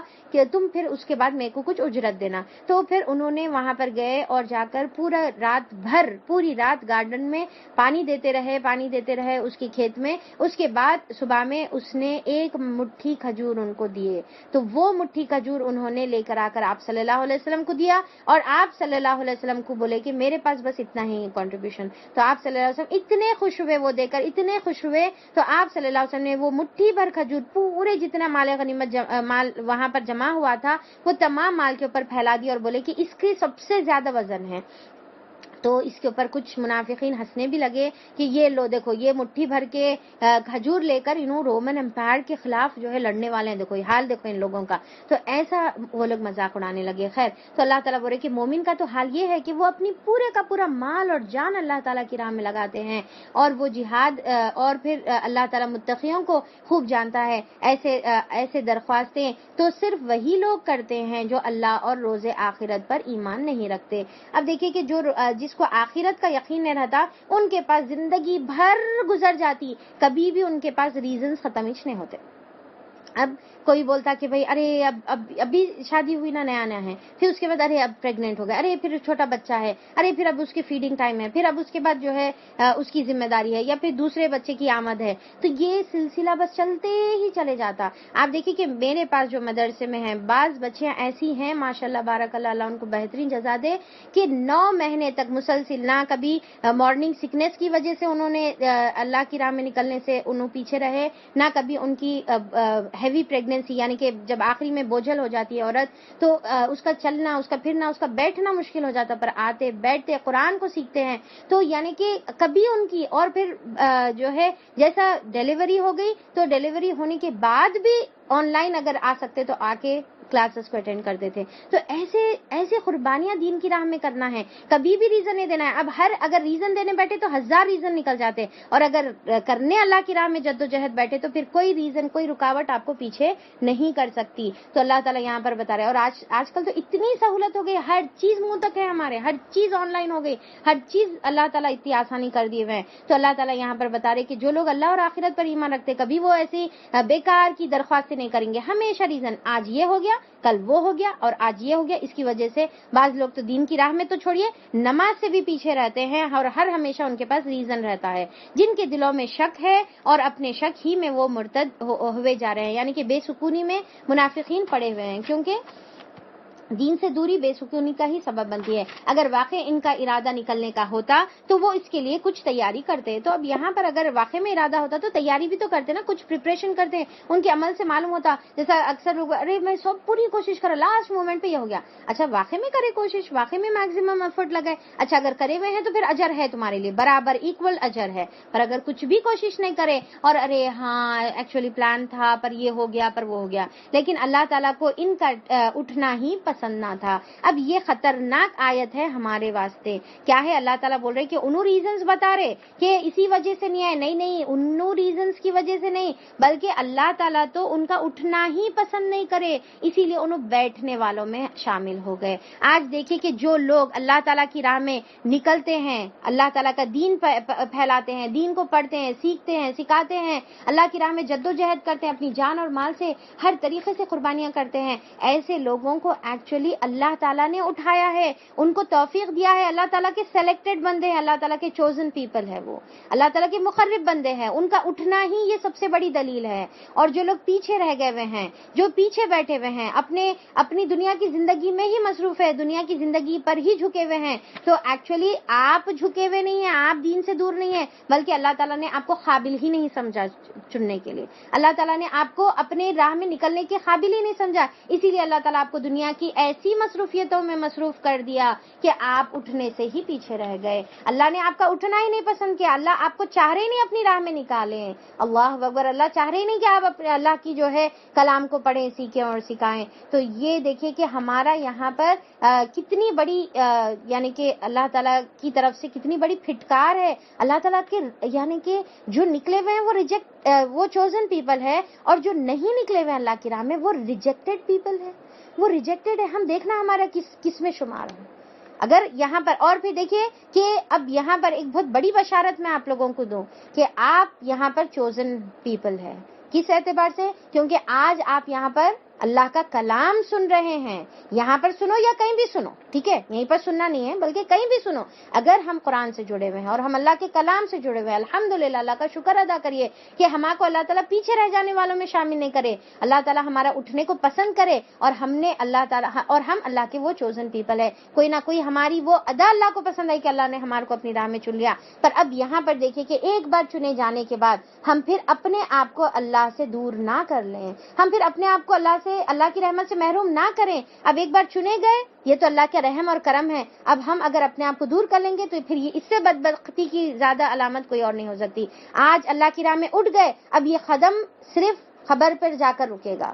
قدم جب خبر میں پہنچیں گے جب رکیں گے, اس سے پہلے یہ قدم ہرگز نہیں رکیں گے. اس لیے کہ اس نے انہیں سست کر دیا اور کہہ دیا کہ بیٹھ رہو, بیٹھنے والوں کے ساتھ تم بیٹھ رہو. یعنی کہ ان کے قدم ہی سست کر دیے اور ہاتھ پیر ان کے جو ہے اللہ تعالیٰ جما دیے. اگر وہ تمہارے ساتھ نکلتے تو تمہارے اندر خرابی کے سوا کوئی چیز میں اضافہ نہیں کرتے. اب یہ منافقین اگر نکلتے بھی تو خرابی ہی کرتے. کیا ہے کہ وہاں پر جو ہے جو فوج ہے ان کے درمیان کبھی ان کے پاس جا کے بول رہے, اتنی گرمی میں ذرا تھوڑا رک جاتے, ذرا ایسا کیا ہے, اتنی بڑی فوج کے خلاف جا رہے, اب تو ہمارے صرف لاش آنے والی ہے واپس, اب ہم تو بالکل واپس نہیں آنے کی امید ہے. تو ایسی چیزیں کر کے دوسروں کے موریل کو بھی ڈاؤن کرتے ہیں. وہ تمہارے درمیان فتنہ پردازی کے لیے دوڑ دھوپ کرتے ہیں, اور تمہارے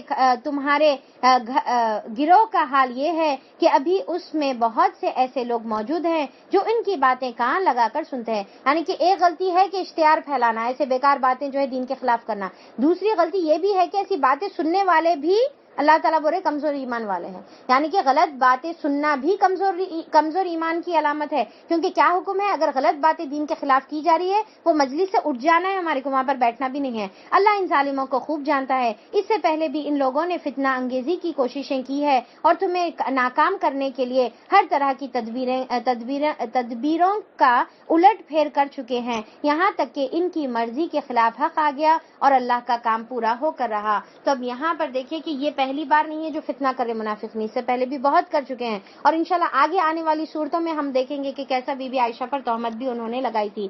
ان میں سے کوئی ہے جو کہتا ہے کہ مجھے رخصت دے دیجئے اور مجھے فتنے میں نہ ڈالیے. ماشاءاللہ کیا ان کا ریزن تھا, دیکھیے کہ کیا بول رہے کہ ایک جو شخص تھا جس کا نام جد بن خیس تھا, یہ بہت پکا منافق تھا. اس نے آ کر آپ صلی اللہ علیہ وسلم کے پاس سوچا کہ بھئی اب کیا ریزن دوں, اب کیسا پیچھے رہوں. تو اب اس نے یہ خوبصورت سا ریزن جو ہے بنا لیا. کیا ہے, آ کے آپ صلی اللہ علیہ وسلم کو بولا, اللہ کے رسول میں ذرا اپنے ایموشنز پہ قابو نہیں رکھ سکتا, ٹھیک ہے, تو آپ اب میرے کو بول رہے رومنز کے خلاف جنگ کرنے کے لیے چلو. تو وہاں پر میں اگر رومنز کی جو عورتیں رہتی ہے وہ بہت خوبصورت عورتیں رہتی, اگر میں ان لوگوں کو دیکھوں دیکھوں گا تو پھر میں فتنے میں پڑ جاؤں گا، تو لہٰذا آپ ذرا میرے کو یہ فتنے میں مت ڈالیے، تو لہٰذا مجھے اجازت دے دیجیے کہ میں یہ جنگ میں نہیں آ سکتا۔ تو ایسی خوبصورت خوبصورت جو ہے ریزنز انہوں لے کر آ رہے تھے۔ تو اللہ تعالیٰ بول رہے کہ سن رکھو، فتنے ہی میں تو یہ لوگ پڑے ہوئے ہیں اور جہنم ان کافروں کو گھیر رکھا ہے۔ تو پھر آیت نمبر 50 میں اللہ تعالیٰ فرماتے ہیں تمہارا بھلا ہوتا ہے تو انہیں رنج ہوتا ہے، ٹھیک ہے۔ اب ہوپ فلی یہ تو معلوم ہوگا کہ ہماری سورہ توبہ چل رہی، ٹھیک ہے۔ تو سورہ توبہ کی آیت نمبر 50، تو اللہ تعالیٰ بتا رہے کہ اگر تمہیں بھلا ہوتا ہے تو انہیں رنج ہوتا ہے، اور جب تمہیں کوئی مصیبت آتی ہے تو یہ منہ پھیر کر خوش پلٹتے ہیں اور کہتے جاتے ہیں کہ اچھا ہوا ہم نے پہلے ہی اپنا معاملہ ٹھیک کر لیا، یعنی کہ اچھا ہوا ہم ان کے ساتھ نہیں گئے، اگر ہم جاتے تو ہم بھی مارے جاتے۔ یہ سورہ نساء میں ہم بار بار دیکھ چکے ہیں۔ ان سے کہو ہمیں ہرگز کوئی برائی یا بھلائی نہیں پہنچے گی۔ سورہ نساء نہیں، سورہ آل عمران میں احد سے ریلیٹڈ ہم لوگ یہ آیتیں دیکھے تھے۔ اللہ تعالیٰ کیا بتا رہے کہ وہ جو اللہ نے ہمارے لیے لکھ دی ہے، اچھا یہ لوگ بتا رہے کہ کہو ہمیں ہرگز کوئی برائی یا بھلائی نہیں پہنچتی مگر وہ جو اللہ تعالیٰ نے لکھ دی ہے۔ تو اللہ تعالیٰ بول رہے کہ جو ریٹرن ہے وہ تو ہو کر رہے گا، چاہے صحابہ کے ساتھ رہو یا کسی کے ساتھ۔ اللہ ہی ہمارا مولا ہے اور اہل ایمان کو اسی پر بھروسہ کرنا چاہیے۔ ان سے کہو تم ہمارے معاملے میں جس چیز کے منتظر ہو وہ اس کے سوا اور کیا ہے کہ دو بھلائیوں میں سے ایک بھلائی ہے، یعنی کہ دنیا میں اگر بچ گئے تو بھی جہاد کا ثواب ہے، اگر انتقال ہو گیا شہید ہو گئے تو بھی اللہ تعالیٰ کے پاس اجر ہے، اور ہم تمہارے معاملے میں جس چیز کے منتظر ہے وہ یہ ہے کہ اللہ خود تم کو سزا دیتا ہے یا ہمارے ہاتھوں دلواتا ہے۔ اچھا تو اب تم بھی انتظار کرو اور ہم بھی تمہارے ساتھ منتظر ہیں۔ ان سے کہو تم اپنے مال خواہ راضی خوشی سے خرچ کرو یا بکراہت خرچ کرو، یعنی کہ زبردستی خرچ کرو یا خوشی سے خرچ کرو، بہرحال وہ قبول ہونے والا ہے ہی نہیں، بہرحال وہ قبول نہ کیا جائے گا کیونکہ تم فاسق لوگ ہو۔ اب اللہ تعالیٰ یہاں پر بتا رہے کہ منافقین سے ان کے مال چاہے خوشی سے کرو زبردستی کرو کوئی حال میں قبول ہی نہیں ہو رہا، کیونکہ اندر اخلاص ہی نہیں ہے، ان کے اندر ایمان صحیح نہیں ہے۔ دیکھیے کہ ایمان کے ساتھ چھوٹا عمل بھی بہت بڑا رزلٹ لاتا ہے، 700 گنا یا 700 سے زیادہ۔ اگر ایمان اندر نہیں ہے، اخلاص اندر نہیں ہے، آپ ڈھیر سارا مال بھی کیوں خرچ نہ کر دو، آپ کو 1 روپے کا بھی اللہ تعالیٰ اجر نہیں دیں گے۔ تو اب یہاں پر منافق کیا بولتے تھے، اب جب دیکھتے تھے سب لوگ خرچ کر رہے تو اب یہ لوگ بھی زبردستی آ کے ہاں لے لو، یہ پیسہ لے لو، اسے جو ہے جا کے لڑ لو۔ تو ایسے دل نہیں چاہتے ہوئے وہ لوگ لا کے خرچ کرتے تھے۔ اللہ تعالیٰ بولے ایسی زبردستی کا مال تم سے لیا جانے والا نہیں ہے، اور پھر تمہارے اندر اخلاص نہیں ہے تو قبول بھی نہیں ہوگا۔ ان کے دیے ہوئے مال قبول نہ ہونے کی کوئی وجہ اس کے سوا نہیں ہے کہ انہوں نے اللہ تعالیٰ اور اس کے رسول سے کفر کیا ہے۔ کیوں نہیں قبول ہو رہا؟ کیونکہ وہ کفر کرنے والے ہیں۔ نماز کے لیے آتے ہیں تو کساتے ہوئے آتے ہیں نماز کے لیے۔ اب اس سے پہلے بھی پڑھے تھے سورہ نساء میں، کیسا آتے ہیں نماز کے لیے؟ نہیں چاہتے ہوئے، بیزارگی سے، زبردستی کے جو ہے اٹھ کر جو ہے نماز کے لیے وہ لوگ آتے ہیں۔ اور پھر کیا ہے، نماز کے لیے خوشی سے آنا ایمان کی علامت ہے، اور نماز میں زبردستی سے اماں پڑھنا ہے بلکہ ایسا آنا جو ہے منافقت کی علامت ہے۔ کیونکہ آپ صلی اللہ علیہ وسلم نے کیا فرمایا کہ مومن کے لیے نماز سکون کا ذریعہ ہے، اور آپ صلی اللہ علیہ وسلم کی آنکھوں کی ٹھنڈک کیا تھی؟ نماز تھی۔ آپ بولتے تھے اے بلال اذان دو اور ہم کو سکون پہنچاؤ، ہم کو راحت پہنچاؤ۔ تو نماز جو ہے مومن کے لیے، آپ صلی اللہ علیہ وسلم کے لیے خوشی کا باعث ہوتا تھا۔ اور اللہ تعالیٰ بولے کہ نماز کے لیے مصیبتوں سے آتے ہیں اور راہ خدا میں خرچ کرتے ہیں تو بادلنا خاصہ خرچ کرتے ہیں۔ ان کے مال و دولت اور ان کی کثرت اولاد کو دیکھ کے دھوکے میں نہ پڑو۔ اللہ تو یہ چاہتا ہے کہ انہی چیزوں کے ذریعے سے، کسے؟ مال اور اولاد کے ذریعے سے ان کو دنیا میں کی زندگی میں بھی مبتلا عذاب رکھے، اور یہ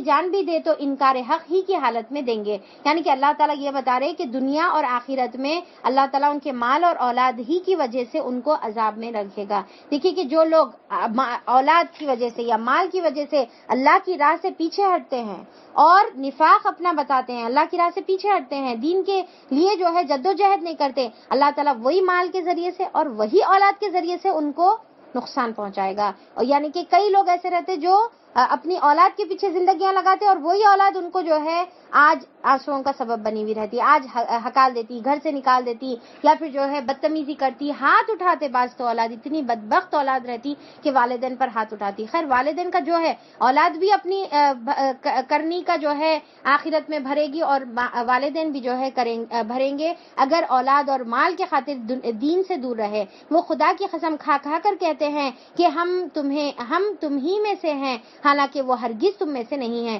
یعنی کہ منافق کیا کرتے ہیں؟ جھوٹی قسمیں کھاتے ہیں. اصل میں تو وہ ایسے لوگ ہیں جو تم سے خوف زدہ ہیں. تو اب یہاں پر یہ لوگ جھوٹی قسمیں. اچھا یہاں پر دیکھیں کہ ایک بات میرے کو یاد آئی اولاد کے بارے میں اور والدین کے بارے میں، کہ آج جیسا لاک ڈاؤن ہے تو کئی لوگ اپنے گھروں میں جماعت سے نماز کا اہتمام کر رہے ہوں گے نا، شوہر پڑھا رہے، بچے پڑھا رہے ماشاءاللہ سے. تو ویسے گھرانے اتنے بابرکت اور اتنے خوش نصیب ہے جو اپنے گھروں میں حفاظ کو بنائے ہوئے ہیں، یعنی کہ محنت کرے اپنے بچوں کے پیچھے اور حافظ بنے. آج وہ حافظ بچے ان لوگوں کی جو ہے نماز کو لیڈ کر رہے ماشاءاللہ تبارک اللہ سبحان اللہ.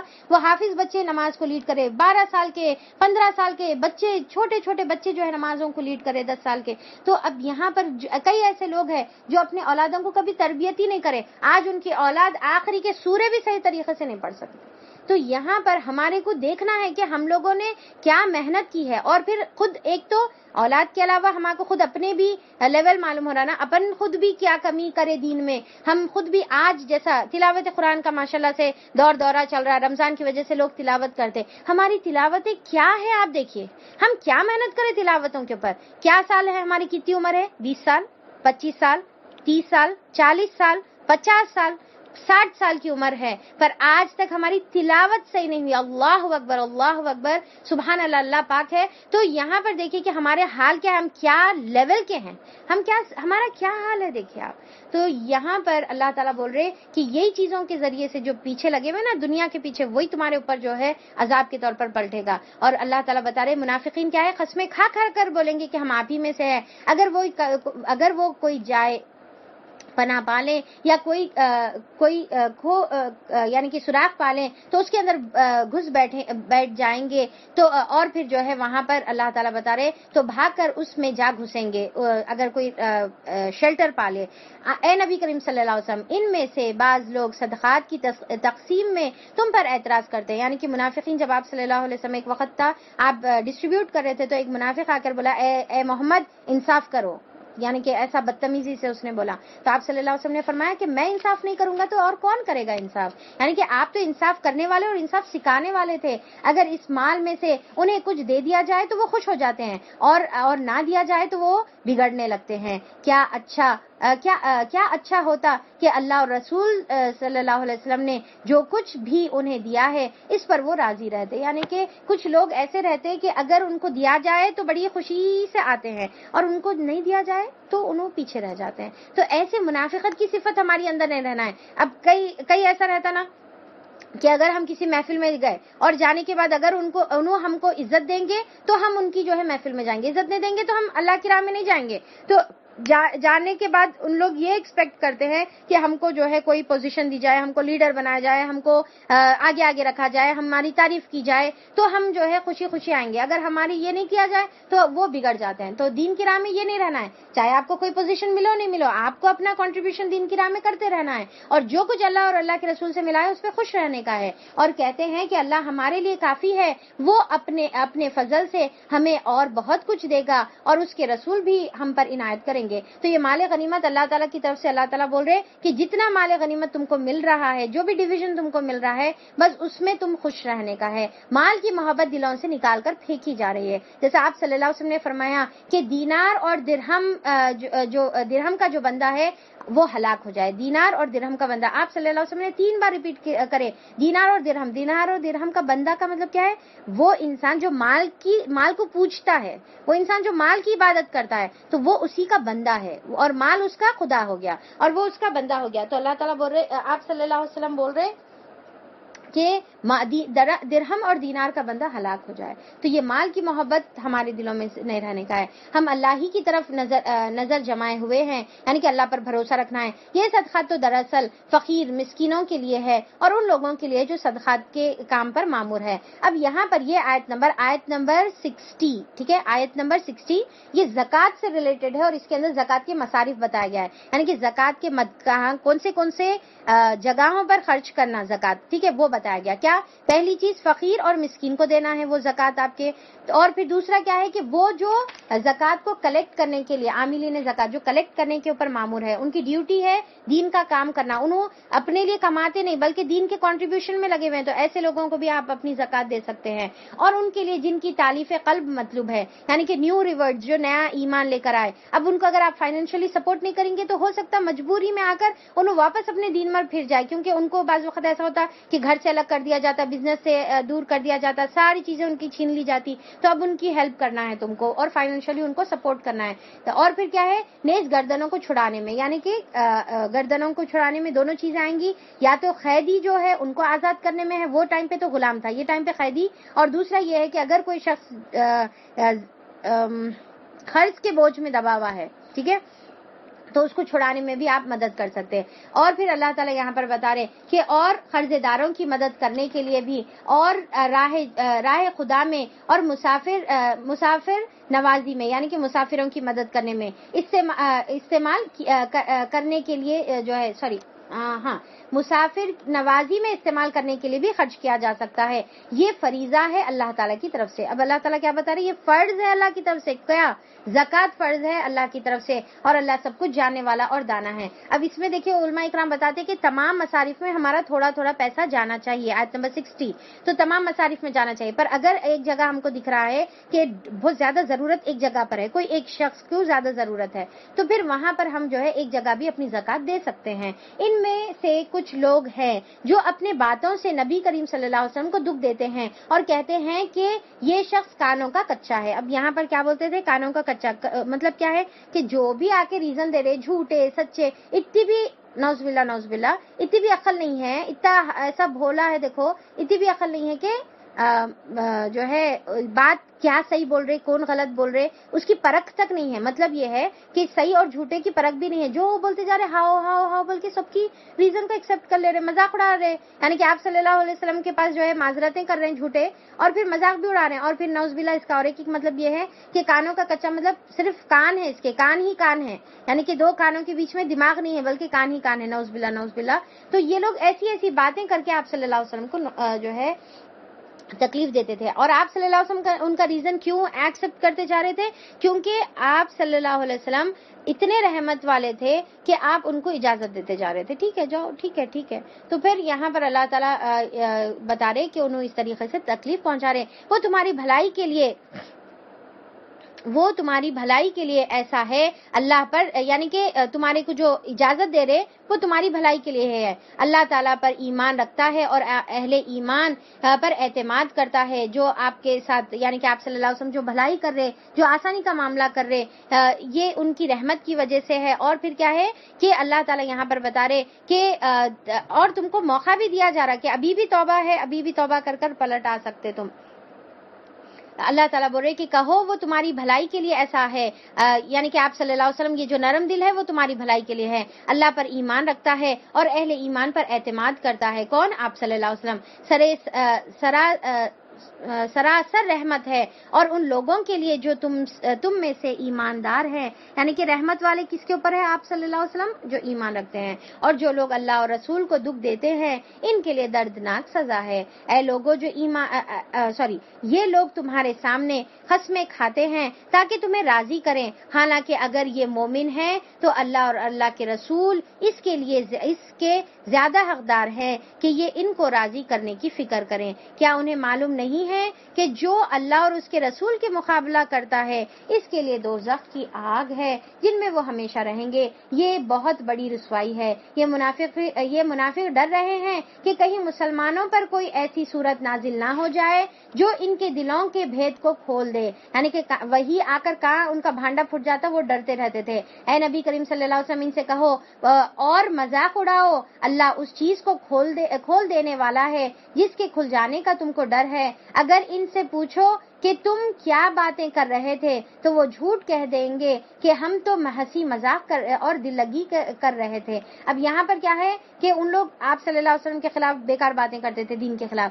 جب وہ بات آپ صلی اللہ علیہ وسلم سے پہنچتی اور آپ ان سے پوچھتے کہ تم لوگ یہ بول رہے تھے, تو انہوں بولتے ارے نہیں بھائی, ہم تو بس ایسے لائٹر وے میں جو ہے مذاق وہ کر رہے تھے. آپ یہ کیا اس کو سیریس لے لیے, وہ شخص سن کے سیریس لے لیا شاید. نہیں, ہم تو ایکچولی مذاق کر رہے تھے. ان سے کہو کہ تمہاری ہنسی اور دل لگی اللہ اور اس کے آیت اور اس کے رسول ہی کے ساتھ ہے. یعنی کہ اب یہ بہت بڑی تنبیہ کی آیت ہے, آیت نمبر 65. غور سے سنیے کہ اللہ تعالیٰ بول رہے کہ ہنسی مذاق کو سب ٹاپکس چھوڑ کر اللہ کے رسول کی ہنسی مذاق تمہارے کو ملی ہوئی ہے. تو دیکھیں کہ یہاں پر یہ آیت میں اللہ تعالیٰ بتا رہے کہ اللہ کے رسول اور دین کا مذاق اڑانا منافقت کی علامت ہے, اور اللہ تعالیٰ سخت تنبیہ کر رہے ہیں, سخت غصہ کر رہے ہیں ایسے لوگوں پر.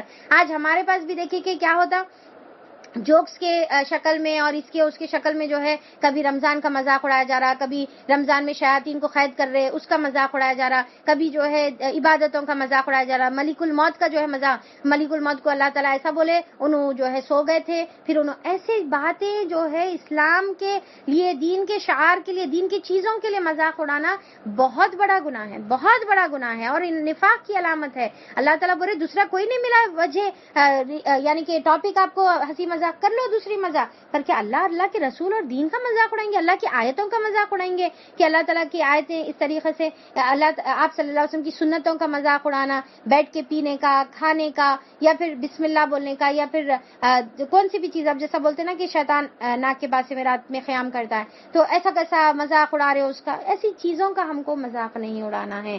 اب بس بتا دیا اللہ کے رسول, ہمارے کو اس کے اوپر ایمان لانے کا ہے. اب اللہ تعالیٰ کیا بتا رہے کہ کیا اللہ کی آیتیں مل گئی ہوئی ہے مذاق اڑانے کے لیے. اب عذرات نہ تراشو, یعنی کہ ریزنز مت دو, تم نے ایمان لانے کے بعد کفر کیا ہے. یعنی کہ مذاق اڑانا دین کا کفر کی علامت ہے. اگر ہم نے تم میں سے ایک گروہ کو معاف کر بھی دیا تو دوسرے گروہ کو تو ہم ضرور سزا دیں گے کیونکہ وہ مجرم ہیں. منافق مرد اور منافق عورتیں سب ایک دوسرے کے ہم رنگ ہیں, برائی کا حکم دیتے ہیں اور بھلائی سے روکتے ہیں. کیا ہے ہمارے کو, کیا حکم ہے؟ نیکی کا حکم دینا ہے, برائی سے روکنا ہے. ان لوگ کیا کر رہے, الٹا کر رہے, برائی کا حکم دے رہے اور بھلائی سے روک رہے. کیا ہم تو ایسا نہیں کرتے؟ کیا ہم تو دین کے راستے میں لوگوں کو روکنے والے نہیں ہیں؟ اللہ نہ کرے ہم ایسے لوگوں میں شامل ہوں کہ لوگ جو ہے اچھا کام کرتے, جیسا ہمارے گھر میں ہمارے بچے اچھا کام کر رہے تو اب ہم گھر والے جو ہے ان کو روکنے والے بن جاتے. اگر بچی جو ہے حجاب کر رہی, برقع پہن رہی, اس کو روکنے والے بنتے. یہ کیا بڈھے پنا کر کے لپٹ لے کے بیٹھے ہوئے ہیں. بچہ داڑھی چھوڑ لیا تو بچے کو بولتے ہیں یہ کیا عمر سے پہلے ایسے بڈھے دکھ رہے ہیں, بڑی بڑی داڑھی چھوڑ لے کے ملا بنے ہوئے ہیں, ایسا کرے تو رشتے نہیں آتے, ایسا کرے تو شادیاں نہیں ہوتے. یہ تک ڈر ہے ہمارے اندر. ہاں, اللہ کرانے والا ہے یا ہم کرنے والے ہیں؟ تو ہم کبھی بھی دین کے لیے, کبھی بھی ہم اپنی اولاد کو یا ہم اپنے گھر میں شوہر کو, کسی کو بھی روکنے والے نہ بنے. تو اللہ تعالیٰ یہاں پر بتا رہی ہے منافق ہے جو برائی کا حکم دیتے اور نیکی سے ایک دوسرے کو روکتے ہیں اور اپنے ہاتھ خیر سے روک کے رکھتے ہیں. یہ اللہ کو بھول گئے تو اللہ تعالیٰ نے بھی انہیں بھلا دیا. یقیناً یہ منافق ہی فاسق ہیں. ان منافق مردوں اور عورتوں کا کافروں کے لیے اللہ نے یعنی کہ منافق مرد اور عورتیں اور کافروں کے لیے اللہ تعالیٰ نے آتش دوزخ کا وعدہ کیا ہے جس میں وہ ہمیشہ رہیں گے. وہی ان کے لیے موضوع ہے, یعنی کہ سوٹیبل ہے. ان پر اللہ تعالیٰ کی پھٹکار ہے اور ان کے لیے قائم رہنے والا عذاب ہے. تم لوگوں کے رنگ ڈھنگ وہی ہے جو تمہارے پیش رو کے تھے, وہ تم سے زیادہ زور آور تھے اور تم سے بڑھ کر مال اور اولاد رکھتے تھے. پھر انہوں نے دنیا میں اپنے حصے کے مزے لوٹ لیے اور تم نے بھی اپنے حصے کے مزے اسی طرح لوٹے جیسے انہوں نے لوٹے تھے, اور ویسے ہی بحثوں میں تم بھی پڑے ہو جیسی بحثوں میں وہ پڑے تھے. یعنی کہ بیکار کوشچنز میں. سو ان کا انجام یہ ہوا کہ دنیا اور آخرت میں ان کا سب کیا دھرا ضائع ہو گیا. اب اللہ تعالیٰ پہلے کی مثال دے کر بتا رہے کہ سیم وہی روش تمہاری بھی ہے, اب ان کا جیسا انجام ہوا تمہارا بھی ویسی ہوتا. اب اور اللہ تعالیٰ بتا رہے کہ اور وہی خسارے میں ہے. کیا ان لوگوں کو اپنے پیشروں کی تاریخ نہیں پہنچی؟ کیا ہمارے کو پہنچی ہے تاریخ؟ چلیے بتائیے کب پہنچی. نوح علیہ السلام کی قوم, عاد, سمود, ابراہیم علیہ السلام کی قوم, مدین کے لوگ, اور وہ بستیاں جنہیں الٹا دیا گیا. کس کو الٹا دیا گیا؟ لوط علیہ السلام کی بستی کو الٹا دیا گیا. اب ان کی خبر ہم کو پہنچی ہے نا, ہم کو آلریڈی یہ سورہ اعراف میں ہم یہ پوروں کی ڈیٹیلز پڑھ چکے ہیں. ان کے رسول ان کے پاس کھلی نشانیاں لے کر آئے. ابراہیم علیہ السلام کا ہم کہاں پڑھے تھے؟ انعام میں پڑھے تھے, سورہ انعام میں پڑھے تھے. نوح اور عاد اور سمود اور مدین اور لوط علیہ السلام کے بارے میں, اور یہاں پر موسیٰ کا ذکر نہیں ہے, ان کے بارے میں ہم نے اعراف میں پڑھا تھا. تو اللہ تعالیٰ بتا رہے ان کے رسول ان کے پاس کھلی نشانیاں لے کر آئے. پھر یہ اللہ کا کام نہ تھا کہ ان پر ظلم کرتا, وہ تو آپ ہی اپنے اوپر ظلم کرنے والے تھے. اب ہم دیکھ لیے نا کہ اللہ تعالیٰ زبردستی عذاب نہیں دیے. ان کے سردار ان کے بڑے لوگ جو ہے کیا بولے کہ ہم نہیں مانتے, ہم انکار کرے, عذاب آ گیا. مومن مرد اور مومن عورتیں یہ سب ایک دوسرے کے رفیق ہیں. کون ہے ایک دوسرے کے رفیق؟ مومن مرد اور مومن عورت, یعنی کہ ایک دوسرے کو سپورٹ کرتے ہیں, ایک دوسرے کو مل کر جو ہے دین کے کام. آیت نمبر 71, بھلائی کا حکم دیتے ہیں اور برائی سے روکتے ہیں. یعنی کہ مرد اور عورت دونوں ایک دوسرے کو سپورٹ کرنا چاہیے. شوہر کو بیوی, بیوی کو شوہر, بھائی بہن ایک دوسرے کو سپورٹ کریں, اور ابو اپنے اولاد کو سپورٹ کرے اور اولاد اپنی والدین کو سپورٹ کرے. تو یہاں پر مومن مرد اور عورت جو ہے اللہ تعالیٰ بولے ایک دوسرے کے سپورٹرز ہیں, بھلائی کا حکم دیتے ہیں اور برائی سے روکتے ہیں, اور اس کے بعد نماز قائم کرتے ہیں. دیکھیے پہلے یہ ذکر ہوا, اس کے بعد نماز کا ذکر ہو رہا. تو دیکھیے کتنی امپورٹنس ہے اس کی, ہم کو سمجھ میں آتی ہے. نماز قائم کرتے ہیں, زکوٰۃ دیتے ہیں, اور اللہ تعالیٰ کے رسول, اللہ اور اس کے رسول کی اطاعت کرتے ہیں. تو اللہ تعالیٰ جیسا ہم سورہ مائدہ میں پڑھے تھے نا آیت نمبر 2 میں, وَتَعَاوَنُوا عَلَى الْبِرِّ وَالتَّقْوَىٰ, کہ ایک دوسرے کو تعاون کرو کس میں؟ نیکی اور تقوی میں. تو رسول کی اطاعت کرتے ہیں, یہ وہ لوگ ہیں جن پر اللہ تعالیٰ کی رحمت نازل ہوتی ہے. یعنی کہ اللہ تعالیٰ کی طرف سے گارنٹی کے ساتھ رحمت ہے, پکا رحمت ہے ان لوگوں کے لیے. یقیناً اللہ سب پر غالب اور حکیم و دانا ہے. ان مومن مردوں اور عورتوں سے اللہ کا وعدہ ہے کہ انہیں ایسے باغ دے گا. دیکھیے اللہ کا وعدہ ہے, کیا اللہ تعالیٰ وعدہ خلافی کرتا؟ انک لا تخلف المیعاد, اللہ وعدہ خلافی نہیں کرنے والا ہے. تو ہم کو یقین ہونا ہے, پر یقین کیسا؟ عمل سے. ہم اللہ ایک دوسرے کو نیکی کا حکم, برائی سے روکنے والے بنے, اور پھر دوسرا نماز, زکوٰۃ, اللہ کی اطاعت, اللہ کے رسول کی اطاعت کرنے والے بنے, ان کے تمام احکامات کو پابندی سے عمل کرنے والے بنے. تو اللہ تعالیٰ یہاں پر جو ہے اللہ تعالیٰ بول رہے اللہ کا وعدہ ہے. کیا کا؟ آیت نمبر 72 میں اللہ تعالیٰ فرما رہے کہ ان کے لیے باغ ہے. کیسے باغ ہے؟ جن کے نیچے نہریں بہتی ہے اور اس میں وہ ہمیشہ رہیں گے. اب یہاں پر دیکھیے کہ جنت عدن کا جو ہے اللہ تعالیٰ یہاں پر ذکر کر رہے ہیں, رائٹ. جنات عدن, اللہ تعالیٰ جناتی عدن اللہ تعالیٰ بول رہے. تو یہ اس کے بارے میں آتا ہے, آپ صلی اللہ علیہ وسلم نے فرمایا کہ کچھ چیزوں کو اللہ تعالیٰ نے اپنے ہاتھ سے بنایا, جیسا انسان کو ہاتھ سے بنایا اللہ تعالیٰ, ویسی جنت عدن کو بھی. باقی کی سب جنت کن ہے, کن بولے تو فیکون, ہو گئی, وہ اللہ کا حکم ہوا ہو گئی. پر جنت عدن اللہ نے اپنے ہاتھوں سے بنایا. امیجن کریے آپ کی کیا جنت ہوں گی, وہ کیسی جنت ہوں گی. یہاں پر تھوڑے جو ہے 5 اسٹار ہوٹل یا بڑے محلات میں گئے تو ابا بڑا بڑا منہ, بڑے بڑے آنکھیں ایسے بڑے بڑے کھل جاتے ہیں ہمارے, او ہو کیا ہے, دیکھو وہ دیکھو, یہ دیکھو, ایسا دیکھو, ویسا دیکھو, وہاں ٹھہر کے فوٹو, یہاں ٹھہر کے فوٹو, وہاں ٹھہر کے سیلفی, یہاں ٹھہر کے سیلفی. تھوڑی سی چھوٹی سی جگہ دنیا والے بنا لیے تو ہمارا یہ حال رہتا. وہ جنت عدن جو اللہ تعالیٰ نے بنائی ہے کیا خوبصورت ہوں گی, اس کے لیے محنت کرنا ہے, کوشش کرنا ہے, پھر وہاں سب مل کر بیٹھ کر جو ہے سیلفیاں لیں گے اپن انشاءاللہ. اور اللہ تعالیٰ یہاں پر بتا رہے ان کے لیے سدا بار باغوں میں ان کے لیے پاکیزہ قیام گاہیں ہوں گی, اور سب سے بڑھ کر کیا ہے؟ اللہ تعالیٰ کی رضا. رضوان من اللہ اکبر, کہ اللہ کی رضا جو سب سے بڑھ کر رہے گی. آج ہم یہاں پر جمع ہوئے اللہ کی رضا کے لیے, روزے رہ لے اللہ کی رضا کے لیے, نماز قیام کرے اللہ کی رضا کے لیے. دیکھیے اللہ تعالیٰ بول رہے کہ ایسے لوگوں کے لیے اللہ کی رضا ہے, گارنٹی ہے اللہ کی رضا. اور پھر اللہ تعالیٰ بولے کہ اللہ کی خوشنودی انہیں حاصل ہوگی, اور یہی بڑی کامیابی ہے. اصل کامیابی کیا ہے؟ یہ کامیابی ہے. اے لوگوں, دنیا کی کامیابیوں کے پیچھے, مال اور دولت کے پیچھے نہ پڑو, یہ دنیا کامیابی نہیں ہے, یہ ہے اصل کامیابی. کیا؟ اللہ کی راہ. آج ڈگری آ جانا, پی ایچ ڈی ہولڈر بن جانا, ڈاکٹر بن جانا, کتنے فخر سے ڈاکٹر بول کے لکھتے نا اپن, آگے اپنے ڈی آر بول کے آگے سامنے لکھ لیتے. اچھی بات ہے, آپ حاصل کریے, پر اصل کامیابی کیا ہے؟ آخرت کی. وہ حاصل کرنے کے بعد اصل فخر محسوس کریے. تکبر نہیں بلکہ ایک سکون محسوس کریے اپنے اندر کہ اصل وہ کامیابی ہے. یہ دنیا کی چیزیں دیکھیے کیا آنے والی ہے, خبر میں کون سی ڈگری آنے والی ہے, کون سا مال آنے والا ہے, کون سی جائیدادیں آنے والی ہے, کون سی بلڈنگیں آنے والی ہے, اور نہ کوئی اولاد آنے والی ہے. آنے والا صرف ہمارا عمل ہے. کیا ہم اس کی تیاری نہیں کریں گے؟ کیا یہ جنت عدن حاصل کرنے کے لیے کوئی محنت اور کوشش نہیں کریں گے اور ایسی حاصل ہو جائے گی؟ اللہ تعالیٰ یوں ہی جنت میں داخل کر دیں گے. اللہ تعالیٰ خود بولے نا یوں ہی جنت میں داخل ہو جاؤ گے. اے نبی کریم صلی اللہ علیہ وسلم, کفار اور منافقین دونوں کا پوری قوت سے مقابلہ کرو اور ان کے ساتھ سختی سے پیش آؤ. اب کب بول رہی ہے؟ 9 ہجری کی بات ہے. کیا 13 سال مکے میں, 9 سال مدینے میں دعوت دینے کے بعد اب یہ لوگ نہیں مان رہے. اچھا جانے دو, اب ان کے ساتھ سختی کا معاملہ کرو. اتنی رحمت کرنے کے بعد اب سختی, اور ڈیزرو بھی کرتے تھے وہ لوگ. آخرکار اللہ تعالیٰ بتا رہے آخرکار ان کا ٹھکانہ جہنم ہے اور وہ بدترین جائے قرار ہے. یہ لوگ خدا کی قسمیں کھا کھا کر کہتے ہیں کہ ہم نے وہ بات نہیں کہی, حالانکہ انہوں نے ضرور وہ بات کافرانہ بات کہی تھی. اب یہاں پر ایک انون بات کی طرف ہے. اس میں ایکچولی بہت سارے واقعات آ سکتے ہیں کہ غلط گندی باتیں وہ لوگ اپنی زبانوں سے نکالتے تھے. آپ صلی اللہ علیہ وسلم کے بارے میں ایک وقت جو ہے اسی کے جنگ تبوک کے دوران اونٹنی گم جاتی, ایک روایت ہے, اونٹنی گم جاتی تو صحابہ اکرام سب اونٹنی ڈھونڈنے کے لیے نکلتے, تو یہ لوگ مذاق اڑاتے, یہ دیکھو آسمان کی خبریں دینے والے نبی کو کہتے اس کی اونٹنی کہاں ہے نہیں معلوم ہے, نعوذ باللہ. ایسی جو ہے مذاق وہ لوگ اڑاتے تھے. تو اللہ تعالیٰ بولے یہ سب معلوم ہے اللہ تعالیٰ کو یہ کیسے کافرانہ باتیں کر رہے. وہ اللہ تعالیٰ, آپ صلی اللہ علیہ وسلم کبھی نہیں بولے آپ کو غیب کا علم ہے, کبھی نہیں بولے, کبھی دعویٰ نہیں کرے. اور پھر آپ صلی اللہ علیہ وسلم تو خود بولے کہ اللہ کے پاس غیب کا علم ہے. ہاں اللہ تعالیٰ جو وحی نازل فرماتے وہ آپ صلی اللہ علیہ وسلم بتا دیتے. پر یہاں پر دیکھیے کہ اب ان کے جو کفر ان کے دلوں میں تھا وہ کیسے انداز میں باہر جو ہے نکل کر آ رہا. بیکار بات آپ صلی اللہ علیہ وسلم کے بارے میں بول رہے.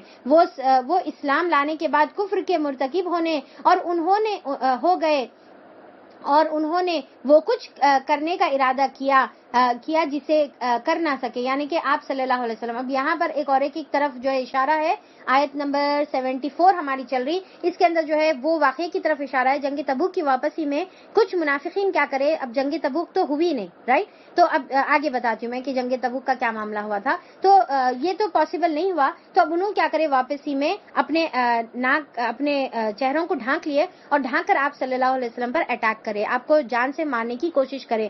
پر کچھ صحابہ تھے جو آپ کے پاس موجود تھے, تو انہوں نے آپ کو بچایا, اور پھر ان کو جب چیز کیا تو وہ لوگ بھاگ کر جو ہے جا کر مل گئے, اور پھر سمجھ میں نہیں آیا کہ وہ کون تھے. پر آپ صلی اللہ علیہ وسلم کو اللہ تعالیٰ نے بتا دیا کہ یہ کون تھے. تو حذیفہ بن یمان رضی اللہ عنہ کے بارے میں آتا ہے کہ ان کو جو ہے آپ صلی اللہ علیہ وسلم کا رازدان صحابی کہتے ہیں ان کو, یعنی کہ ان کو آپ کا ایک راز معلوم تھا جو کسی کو بھی نہیں معلوم تھا. تو ان کو آپ صلی اللہ علیہ وسلم نے وہ تمام منافقین کے نام بتا دیے تھے جو موجود تھے, یا لسٹ منافقین کی کچھ بتا دی تھی. تو اب اس میں دیکھیں کہ اسی لیے صحابہ اکرام کیا کرتے تھے کہ حذیفہ بن یمان کون سی نماز جنازہ میں ہے دیکھتے تھے تو جاتے تھے, اگر جو نماز جنازہ میں حذیفہ بن یمان نہیں رہتے تو نہیں جاتے تھے. اور عمر رضی اللہ عنہ کا تقویٰ دیکھیے آپ, اللہ اکبر. ہم کیا کرنا کہ عمر رضی اللہ عنہ بار بار حذیفہ بن یمان رضی اللہ عنہ کے پاس جا کے پوچھتے تھے کہ اے حذیفہ وہ لسٹ میں میرا نام تو نہیں ہے. آپ سوچ کے دیکھیے کہ عمر رضی اللہ عنہ جس کی نیکیاں اتنی زیادہ ہے کہ آپ صلی اللہ علیہ وسلم نے فرمایا کہ اگر میرے بعد اگر نبوت ختم نہیں ہوتی اور میرے بعد نبوت ہوتی تو عمر رضی اللہ عنہ کو اللہ تعالیٰ نبی بناتے, یعنی کہ ان کے اندر وہ صفات تھے عمر رضی اللہ. اور انہوں جا کے یہ پوچھ رہے حذیفہ بن یمان سے کہ کیا وہ لسٹ میں میرا نام تو نہیں ہے, یعنی کہ اپنے بارے میں اتنا ڈرتے تھے, اپنے ایمان کے بارے میں اتنا ڈرتے تھے کہ میرا نفاق تو نہیں آ جا رہا. دیکھیے ہم لوگ کتنے مطمئن رہتے نا کہ ہم تو مومن ہیں, مسلمان ہیں, پکے مسلمان ہیں, ہم سمجھتے. یہاں پر صحابہ کا یہ حال ہے, یہ عالم ہے کہ وہ لوگ اپنے نفاق کے بارے میں جو ہے ڈر رہے اور جا کے جو ہے بار بار پوچھتے جا رہے. تو اللہ تعالیٰ بول رہے کہ جو انہوں کرنا چاہتے تھے وہ نہیں کر سکے, ان کا سارا غصہ اسی بات پر ہے نا کہ اللہ تعالیٰ اور اس کے رسول نے اپنے فضل سے ان کو غنی کر دیا. یعنی اب اگر یہ اپنی اس روش سے باز آ جائیں تو انہی کے لیے بہتر ہے. یعنی کہ آپ صلی اللہ علیہ وسلم پر مرڈر کرنے کے لیے, یعنی کہ قاتلانہ حملہ کرنے کے لیے انہوں اٹیمپٹ ٹو مرڈر جو کرے تھے انہوں, تو وہ کرنے کے باوجود بھی اللہ تعالیٰ بولے اب بھی توبہ کریں گے تو ابھی بھی دروازہ کھلا ہے. اگر یہ باز نہ آئے تو اللہ تعالیٰ ان کو نہایت دردناک سزا دے گا, دنیا میں بھی اور آخرت میں بھی ان کو سزا ہے, اور زمین میں کوئی نہیں جو ان کی حمایت اور مددگار ہے. یعنی کہ پھر اب کوئی نہیں اللہ تعالیٰ بچا سکتے. ان میں سے بعض ایسے ہیں جنہوں نے اللہ سے عہد کیا تھا کہ اگر اس نے اپنے فضل سے ہم کو نوازا تو ہم خیرات کریں گے اور صالح بن کر رہیں گے.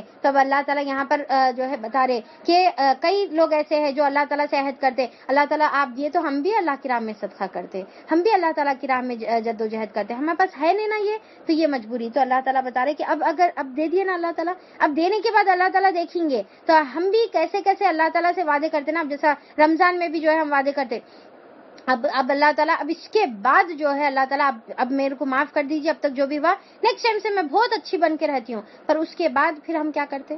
ہاں, اور پھر کیا ہے کہ اچھا دیکھیے یہاں پر اور ایک مثال میں بتا رہی ہوں کہ ہمیشہ ہم لوگ کیا بولتے تھے کہ اللہ تعالیٰ اگر وقت رہا, میرے پاس وقت نہیں ہے اللہ تعالیٰ, میں مجبور ہوں, میرے کو جاب کو جانا ہے, میرے کو ذمہ داریاں ہیں, میرے کو یہ ہے, میرے کو وہ ہے, اگر میرے کو وقت ملا تو میں اللہ تعالیٰ تیری راہ میں ضرور یہ اور یہ اور یہ کروں گا, رائٹ.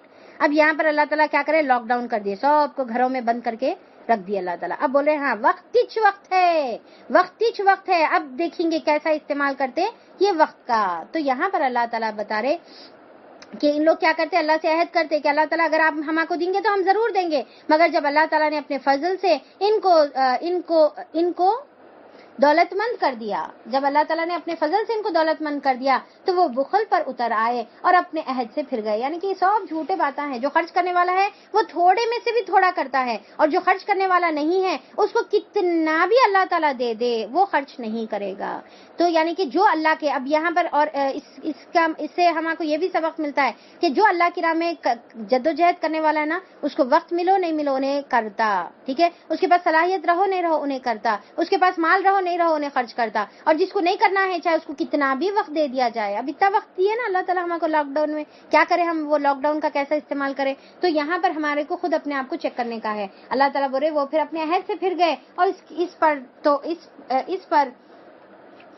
اس کی وہ پرواہ تک نہیں ہے اللہ تعالیٰ کو. نتیجہ یہ نکلا کہ ان کی اس بد عہدی کی وجہ سے جو انہوں نے اللہ کے ساتھ کی, اور اس جھوٹ کی وجہ سے جو وہ بولتے رہے, اللہ نے ان کے دلوں میں نفاق بٹھا دیا, جو اس کے حضور ان کی پیشی کے دن تک ان کا پیچھا نہ چھوڑے گا. یعنی کہ یہ گناہ ان کے پیچھے لگا ہوا رہے گا, اور اللہ کے سامنے جب وہ حاضر ہو جائیں گے, جب اللہ تعالیٰ ان کو دیکھے گا, کیا یہ لوگ جانتے نہیں ہیں کہ اللہ تعالیٰ کو ان کی مخفی رازوں اور ان کے پوشیدہ سرگرمیوں تک اللہ تعالیٰ کو معلوم ہے, اور وہ تمام غیب کی باتوں سے پوری طرح باخبر ہے. وہ خوب جانتے ہیں کہ ان کنجوس دولت مندوں کو جو اللہ تعالیٰ خوب جانتا ہے, وہ خوب جانتا ہے ان کنجوس مند دولت مند لوگوں کو جو برضا و رغبت, یعنی کہ خوشی کے ساتھ دینے والے اہل ایمان کی مالی قربانیوں پر باتیں چھاڑتے ہیں. تو اللہ تعالیٰ بول رہے کہ وہ دولت مند جو لوگ ہیں, اللہ تعالیٰ کو خوب معلوم ہے, جو خود تو خرچ نہیں کر رہے, اور جو لوگ خوشی تھوڑا رہو یا زیادہ رہو اللہ تعالیٰ کی راہ میں خرچ کر رہے, ان کے اوپر وہ لوگ کیا ہے, مذاق اڑا رہے. جیسا ابھی میں بتائی تھی نا کہ جو صحابی ایک مٹھی پر کھجور لائے, اس کے اوپر وہ لوگ مذاق اڑا رہے تھے, اور ان لوگوں کا مذاق اڑاتے ہیں جن کے پاس راہ خدا میں خرچ کرنے کے لیے اس کے سوا کچھ نہیں ہے, جو وہ اپنے اوپر مشقت کے ساتھ برداشت کرتے ہوئے کماتے ہیں, بہت اسٹرگل کے ساتھ, کوشش کے ساتھ جو ہے وہ لوگ کماتے ہیں. تو اب یہاں پر اللہ تعالیٰ ان کی تعریف کرے, وہ صحابی کی جنہوں نے اللہ کی راہ میں تھوڑا سا مال دیا. اب یہاں پر اس سے سمجھ میں آتا, دیکھیے ہمارے پاس تھوڑا رہیں گا, اس میں سے ہمارے کو تھوڑا دینے کا ہے. یعنی کہ ایک شخص ہے جس کے پاس 1 لاکھ روپے ہے, اگر انہیں 10,000 روپے خرچ کر رہا تو اس کا اتنا اجر نہیں ہے. جس کے پاس 2 روپے ہے اور 2 روپے میں سے انہیں 1 روپیہ خرچ کر رہا, یعنی کہ آدھے کا آدھا خرچ کر رہا, تو اس کا اجر اللہ کے پاس زیادہ ہے. یعنی کہ جس کے پاس کم مال ہے ان کا صدقہ زیادہ پسندیدہ اللہ کو. اللہ ان مذاق اڑانے والوں کا مذاق اڑاتا ہے اور ان کے لیے دردناک سزا ہے. اے نبی کریم صلی اللہ علیہ وسلم, تم خواہ ایسے لوگوں کے لیے معافی کی درخواست کرو یا نہ کرو, اگر تم 70 مرتبہ مرتبہ بھی ان کے لیے معافی کر دینے کی درخواست کرو گے تو اللہ تعالیٰ انہیں معاف ہرگز نہیں کرے گا. تو اب یہاں پر دیکھیے کہ اللہ تعالیٰ، ایک تو آپ صلی اللہ علیہ وسلم بہت زیادہ اپنی امت کے بارے میں حریص تھے، تو آپ بار بار معافی کی دعائیں کرتے تھے، پر اللہ تعالیٰ بول رہے کہ پر ایسے جو منافقین ہیں، جن کے دلوں میں نفاق ہے، کفر کے زیادہ وہ لوگ قریب ہیں، تو ایسے لوگوں کے لیے کتنا بھی معافی کر لو، کون بھی مانگ لو، آپ صلی اللہ علیہ وسلم بھی مغفرت کی دعا کر لو، تو بھی ان کی دعا اللہ تعالیٰ قبول نہیں کریں گے. تو اب یہاں پر آیت نمبر 80 پر ہمارا سیکنڈ پارٹ کا پارٹ اے ہمارا ختم ہوتا ہے، جو جنگ جانے سے پہلے ہوا تھا. اب یہ واپسی کا جو ہے اپن یہاں پر سے دیکھیں گے کہ یہ واپسی کا معاملہ ہے، جن لوگوں کو پیچھے رہ جانے کی اجازت دی گئی. اچھا، اب یہاں پر ایک چیز میں بتا دوں، جنگ تبوک کے بارے میں تھوڑا سا حصہ میرے خیال سے رہ گیا تھا. تو جنگ تبوک میں اتنی محنت اور جدوجہد کوششوں سے نکلے صحابہ اکرام، اپنا جان مال سب لگا دیے. ابو بکر رضی اللہ عنہ، عمر رضی اللہ عنہ، عبد الرحمن بن عوف، علی رضی اللہ، سارے لوگوں نے جو کچھ تھا اپنا سارا کا سارا مال لگایا، اور پھر ہر طریقے سے وہ لوگ اللہ تعالیٰ کی راہ میں اپنی جان اور مال سے نکلے. پر اس کے بعد دیکھیے کیا ہوا کہ جب وہ لوگ رستے میں اتنا لمبا سفر کر کے تبوک کے مقام پر پہنچے تو وہاں پر دیکھتے ہیں کہ رومن امپائر، رومنز کی جو فوج ہے وہ وہاں پر آئی نہیں. کیونکہ ایک تو یہ بتایا جاتا کہ اس کے دل میں اللہ تعالیٰ نے رعب ڈال دیا، ایسا ڈر ڈال دیا اللہ تعالیٰ نے کہ وہ نہیں نکلا، وہ حکم ہی نہیں دیا، ہراقل حکم ہی نہیں دیا نکلنے کے لیے. اور دوسرا بتایا جاتا ہے روایت میں کہ اس کو معلوم ہو گیا تھا، یعنی کہ وہ کرسچن تھا تو اس کو معلوم ہو گیا تھا کہ یہ جو نبی ہے حق والے نبی ہے، اور ان سے مقابلہ کرنے والا کوئی انسان نہیں بچ سکتا، ان کو کوئی نہیں ہرا سکتا، ان کے ساتھ اللہ کی مدد ہے. تو جب اس کو یہ احساس ہوا، اس کے دل میں ایسا ڈر پیدا ہو گیا کہ انہیں پیچھے رہ گیا. اور انہیں اتنی جو 1 لاکھ 2 لاکھ کی لشکر اس سے پہلے جمع کیا تھا، انہیں اس بار ایک آدمی کو نہیں بھیجا، انہیں آیا ہی نہیں. اب وہاں پر آپ صلی اللہ علیہ وسلم جب گئے تو دیکھیے اللہ تعالیٰ کی کیا حکمت ہے، کیسی اللہ تعالیٰ کی مدد ہے. ایک تو اللہ تعالیٰ نے آزمائش کی، یعنی کہ تمام صحابہ اکرام اپنے کھجوروں کے باغوں کو چھوڑ کر، اپنی مال اور دولت پوری لگا کر، اور اپنے گھر اور بچے بیوی سب پیچھے، سب کو چھوڑ کر، اتنی گرمی کے ٹائم پر جو ہے یعنی کہ ٹرانسپورٹیشن کی کمی ہے، گھوڑے اور کیملز جو ہے موجود نہیں ہے، اتنا پیدل لمبا سفر کر کر اللہ تعالیٰ پہلے آزمائش میں ڈالے. یعنی کہ اللہ تعالیٰ کو معلوم تھا آگے جا کے نہیں ہونے والی ہے جنگ. اللہ تعالیٰ بول دینا تھا آپ صلی اللہ علیہ وسلم کو. دیکھے انہوں نے ڈر کے اس کو دل میں ایسی ہیبت ڈال دیا میں کہ وہ لوگ ڈر کے بیٹھ گئے، اب تمہارے کو جانے کی ضرورت نہیں ہے نبی. نہیں، آپ صلی اللہ علیہ وسلم کو اللہ تعالیٰ حکم دیے، انہوں نکلے، صحابہ نکلے، پوری قربانیاں کرے، کیونکہ ان کے درجات بلند ہونا ہے نا، درجات اونچے ہونا ہے، ان کا ایمان ثابت ہونا ہے، ان کا بتانا ہے کہ ہم ایمان میں مضبوط ہے، ہم جان اور مال کی بازی لگا کر ہم ایمان کو اپنے ثابت کریں گے. تو یہ پروو ہونا تھا نا. اللہ تعالیٰ جب ان کو آخرت میں جنت کے درجات دیں گا، کیا بیسس پر دیں گا؟ یہی بیسس پر دیں گا. تو اللہ تعالیٰ انسان کو آزماتا ہے، کہاں تک؟ میکزیمم پوائنٹ پہ آزماتا ہے، اور لاسٹ پوائنٹ پہ سے پھر اللہ تعالیٰ بچا کر اس کو جو ہے نکال دیتا ہے. پھر اللہ تعالیٰ کی پھر جب مدد آتی ہے، پر اللہ تعالیٰ دیکھتا ہے کہ ہم کہاں تک ثابت قدم رہتے ہیں، کہاں تک اب ہم قربانی دیتے ہیں.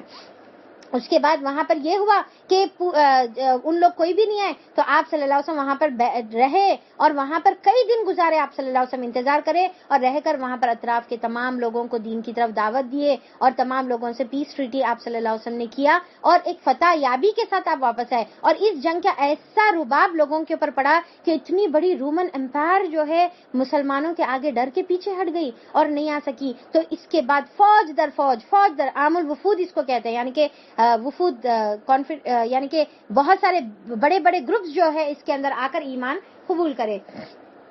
تو جو ہے آپ صلی اللہ علیہ وسلم کے اوپر جو ہے ایمان لے کے آنا شروع کر دیے، اور بہت ہزاروں لاکھوں کی تعداد میں لوگ اسلام لے کے آئے. تو دیکھیے کہ اللہ تعالیٰ کس طریقے سے مدد کرتے ہیں. اب اس کے بعد جب آپ صلی اللہ علیہ وسلم واپس آ گئے، مدینے کو واپس آ گئے، تو اب یہ تمام جتنے بھی لوگ ہیں، کیونکہ اب دیکھیں اتنی بڑی فتح ہو گئی اور سب چیزیں، تو اب یہ لوگ کیا کرے، جتنے بھی منافقین تھے جو جاتے وقت ریزنز نہیں دیے تھے یا ریزنز دے بھی دیے تھے، تو اب آ کے جو ہے قسمیں کھا کر بول رہے کہ نہیں دیکھیے ایکچولی جینیون ریزن تھا، اور صحیح میں ہم اسی لیے نہیں آ سکے، اور ہم جھوٹی قسمیں کھا کر اپنی ایمان کی جھوٹی دلیلیں وہ لوگ دینا شروع کر دیے. تو اب واپس آنے کے بعد اللہ تعالیٰ کا حکم ہوا کہ اب ان لوگوں سے پوچھو کہ جو پیچھے ہٹے ان کا ریزن کیا تھا. تو اب ایک لائن سے آتے جا رہا اور اپنی جھوٹی ریزنز جو ہے دیتے جا رہا. اور پھر ابھی بھی آپ صلی اللہ علیہ وسلم اچھا ٹھیک ہے کوئی بات نہیں ہے، یہ ریزن تھا، اچھا ٹھیک ہے کوئی بات نہیں، سب ان کی جھوٹی ریزنز کو بھی اللہ تعالیٰ جو ہے یعنی کہ آپ صلی اللہ علیہ وسلم قبول کر لے رہے. کرے. جن لوگوں کو پیچھے رہ جانے کی اجازت دے دی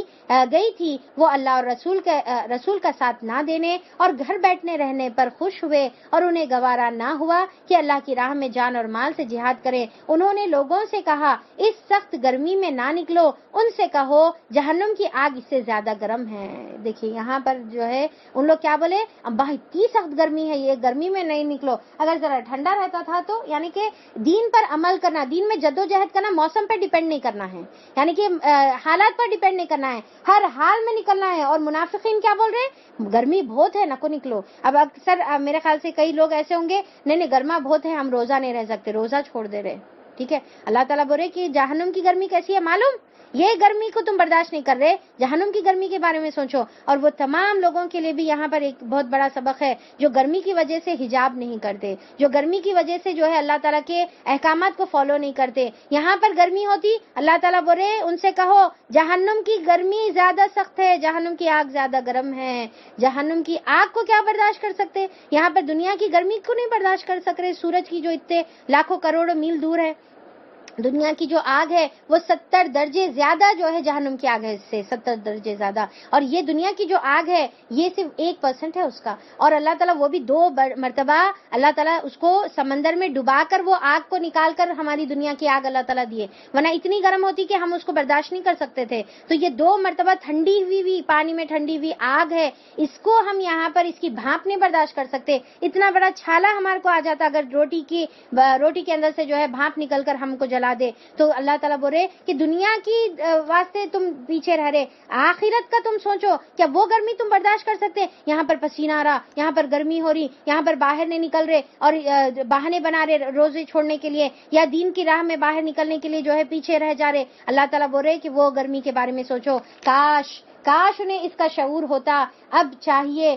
کہ یہ لوگ ہنسیں کم اور روئیں زیادہ. اللہ تعالیٰ بول رہے کہ وہ آخرت کا تصور انسان کے اوپر ایسا ہونا چاہیے کہ وہ لوگ کم ہنسنا ہے اور رونا زیادہ ہے. اور یہ ہمارے لیے بھی ہے کہ ہم بار بار اللہ تعالیٰ کے آیتوں کا, قرآن کا, موت کا ہم بار بار اپنے آپ کو یاد دلائیں. دنیا میں اتنے مصروف نہیں ہو جانا کہ آخرت کو بھول جانا ہے. اس کا مطلب یہ نہیں کہ ہنسی مذاق کرنا ہی نہیں ہے, بلکہ وہ آپ کریں گے, دل لگی کریں گے, گھر والوں کے ساتھ مسکراتے ہوئے رہیں گے, ہمیشہ برا چہرہ ڈال کے پورے گھر میں جو ہے نحوست پھیلاتے نہیں رہنا ہے, بلکہ اچھے سے رہنا ہے. پر جیسا آپ صلی اللہ علیہ وسلم دیکھیں کہ کتنا خوش اسلوبی سے آپ صلی اللہ علیہ وسلم رہتے تھے, پر آخرت کی یاد بھولتے نہیں تھے, آخرت کی یاد مسلسل دل میں رہتی تھی. تو ہم کو مسلسل اپنے آپ کو یاد دلانا ہے کہ مر کر جانا ہے. اس لیے جو بدی یہ کماتے رہے ہیں اس کی جزا ایسی ہی ہے جو ان پر رونما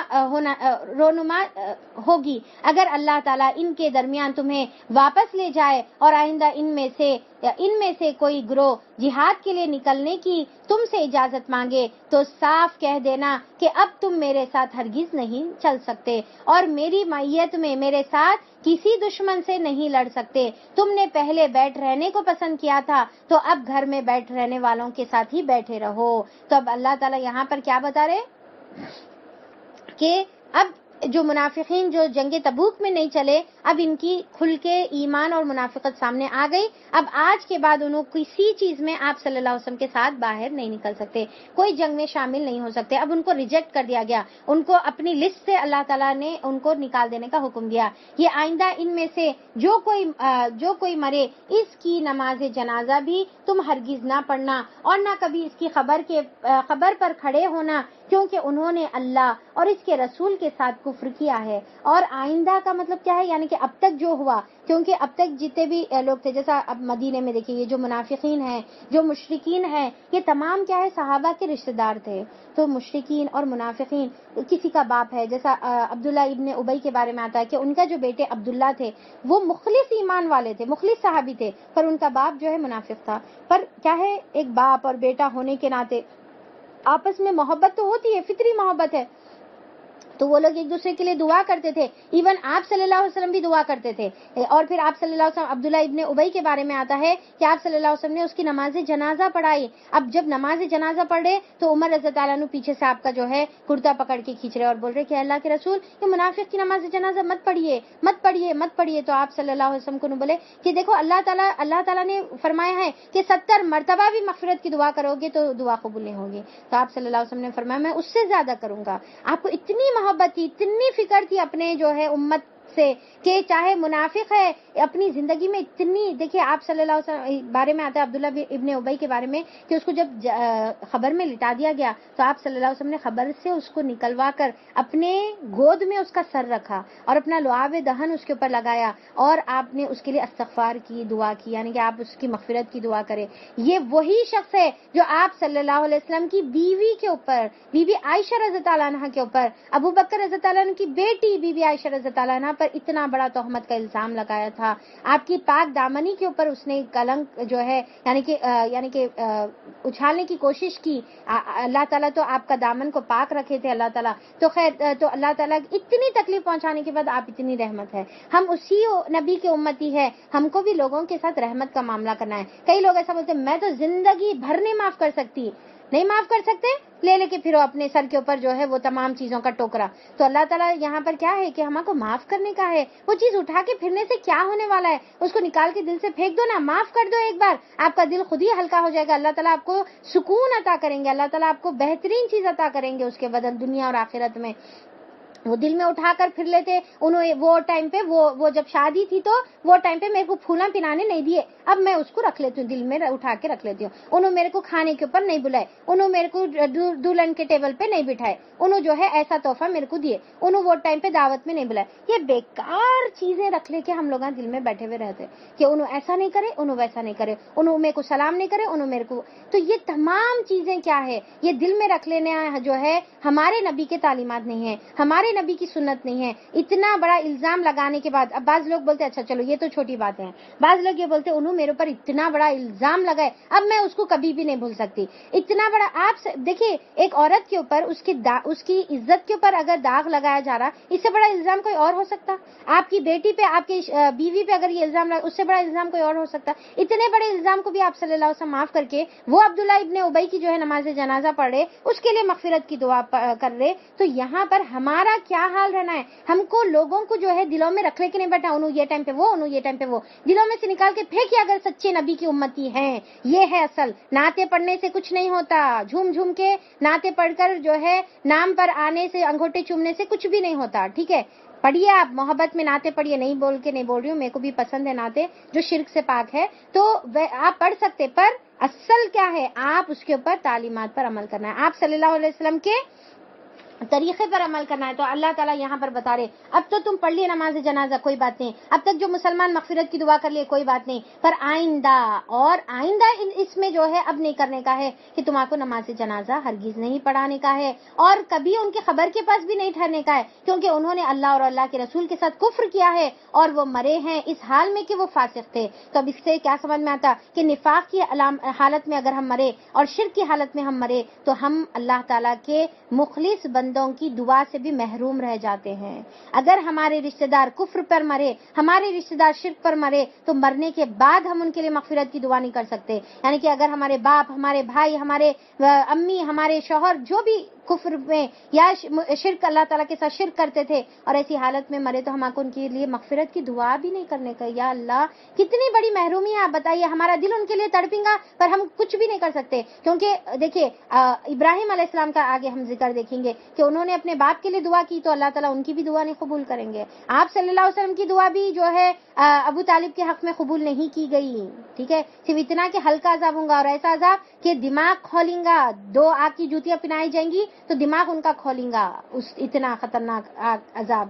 تو یہاں پر اس کا مطلب یہ ہے کہ ہم کو اس کے دو مطلب ہے. دیکھیں دو اس کے سبق ہے. مطلب کیا سبق ہے؟ ایک یہ کہ ہمارے کو دنیا میں رہتے ہوئے نفاق اور شرک سے بچنا ہے, اپنے آپ کو بچانے کا ہے. ورنہ کسی صالحین اتحیات میں پڑھتے نا, اللہ تعالیٰ ان کے اوپر سلامتی بھیج جو صالحین ہے, وہ دعا میں ہم شریک نہیں ہو سکیں گے. ہمارے رشتہ دار دعا کریں گے تو ہمارے کو کوئی فائدہ نہیں ہونے والا ہے. دوسرا, ہمارے جو رشتہ دار ہمارے پاس موجود ہے, آج وقت ہے ان کا دامن پکڑ کے ان کو شرک کرنے سے روکیے. آج ان کا دامن پکڑ کے ان کو غلط کاریوں سے روکیے. ان کو بتائیے کہ یہ غلط ہے, آپ مت کریے, کیونکہ آپ آگ میں جائیں گے تو ہم نہیں دیکھ سکیں گے. آپ رک جائیے, ان کے بارے میں تڑپ رکھیے, ان کو پکڑ کے یہ باتیں سمجھائیے, کیونکہ جن سے ہم محبت کرتے ہیں کل قیامت کے دن انہوں آگ میں جلیں گے تو کیا ہم برداشت کر سکتے؟ کیا ہم دیکھ سکتے؟ کیا ہم صرف اتنے سیلفش ہو جائیں گے؟ کیا ہم اپنے آپ کو بچائیں گے اور ان کو چھوڑ دیں گے؟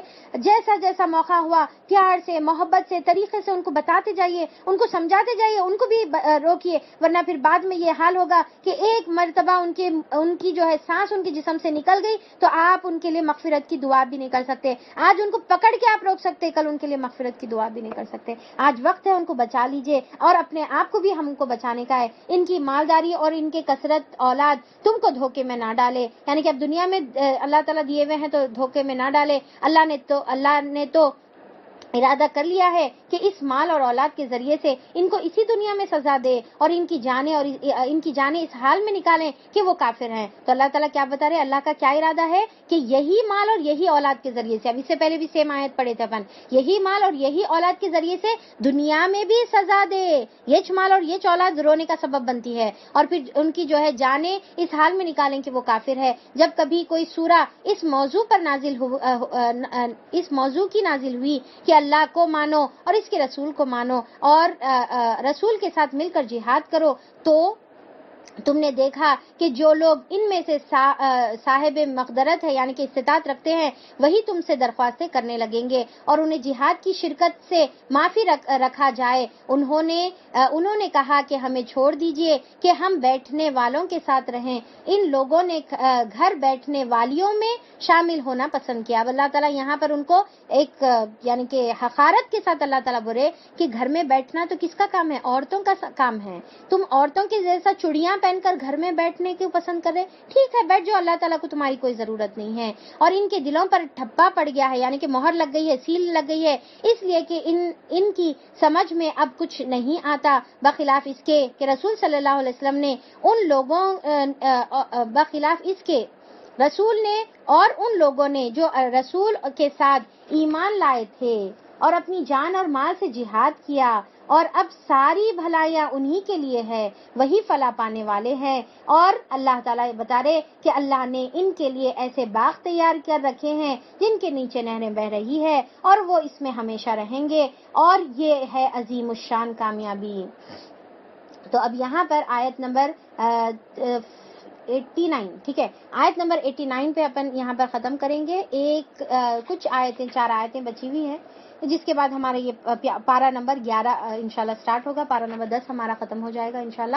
تو کل ہم اس کو کنٹینیو کریں گے. اس کے ٹوٹل 120 آیتیں ہیں, ٹھیک ہے, تو 120 آیتیں ہیں. اب ہمارا سیکنڈ پارٹ کا بی سیکشن ہم لوگ کا چل رہا, رائٹ, بی سیکشن یعنی کہ 6 رکوع سے ہمارا بی سیکشن سٹارٹ ہو گیا تھا, تو اب آخری تک انشاءاللہ یہ چلے گا. تو کل ہم لوگ یہ پڑھیں گے. دیکھیے کہ یہ آیتیں بے انتہا اہم اور ضروری ہے. میں شروع سے بتا رہی ہوں, ابھی پھر سے بتا رہی ہوں میں کہ بے انتہا اہم اور ضروری ہے, کیونکہ ایک ایک آیت ہمارے اوپر زبردست ہتھوڑے ہیں, زبردست ہمارے ایمان کو جگانے والی چیزیں ہیں, اور ہمارے اندر جو کچھ چھوٹا سا نفاق بھی کہیں چھپا ہوا ہے تو وہ اس سے ہمارے کو نکل کر باہر ہونے کا ہے, اپنے آپ کو اس سے بچانے کی کوشش کرنا ہے. اللہ تعالیٰ سے دعا ہے کہ اللہ تعالیٰ ہم کو کامل ایمان نصیب فرمائے. اللہم انی اسألک ایمانا کاملا وعملا صادقا, یا رب العالمین ہم کو اچھا ایمان عطا فرما, کامل ایمان عطا فرما, یا رب العالمین ہم کو رزق حلال عطا فرما, اور اللہ تعالیٰ ہم کو نفاق کی تمام گندگیوں سے اللہ تعالیٰ ہم کو پاک کر دے. اللہ تعالیٰ ہم کو مال اور جان لگانے والا بنا دے, دین کی راہ میں خوب خوب جد و جہد کرنے والا بنا دے. ہم کو دین کے راہ میں اللہ تعالیٰ چن لے. اللہ تعالیٰ تو ہمارے جگہ کسی اور کو قوم کو نہ لا. اللہ تعالیٰ ہم تیری کام کرنے والے ہیں, اللہ تعالیٰ ہم تیری راہ میں نکلنے والے ہیں, ہم تیری راہ میں پڑھنے اور پڑھانے والے ہیں. یا رب العالمین تو ہمارے خدمتوں کو قبول فرما دے. اللہ تعالیٰ اس کے ذریعے سے تو راضی اور خوش ہو جا. اللہ تعالیٰ تیری راہ میں خوب خوب صدقہ کرنے والے بنے. یا اللہ تعالیٰ ہمارے نہ مال، ہماری نہ اولاد، نہ ہمارے گھر، نہ ہمارے کوئی چیز ہمارے کو اللہ تعالیٰ کی راہ میں نکلنے سے رکاوٹیں بنے. اللہ تعالیٰ تو تمام تعلیمات پر عمل کرنے کی توفیق عطا فرما. اللہ کے رسول کی اطاعت کرنے کی توفیق عطا فرما.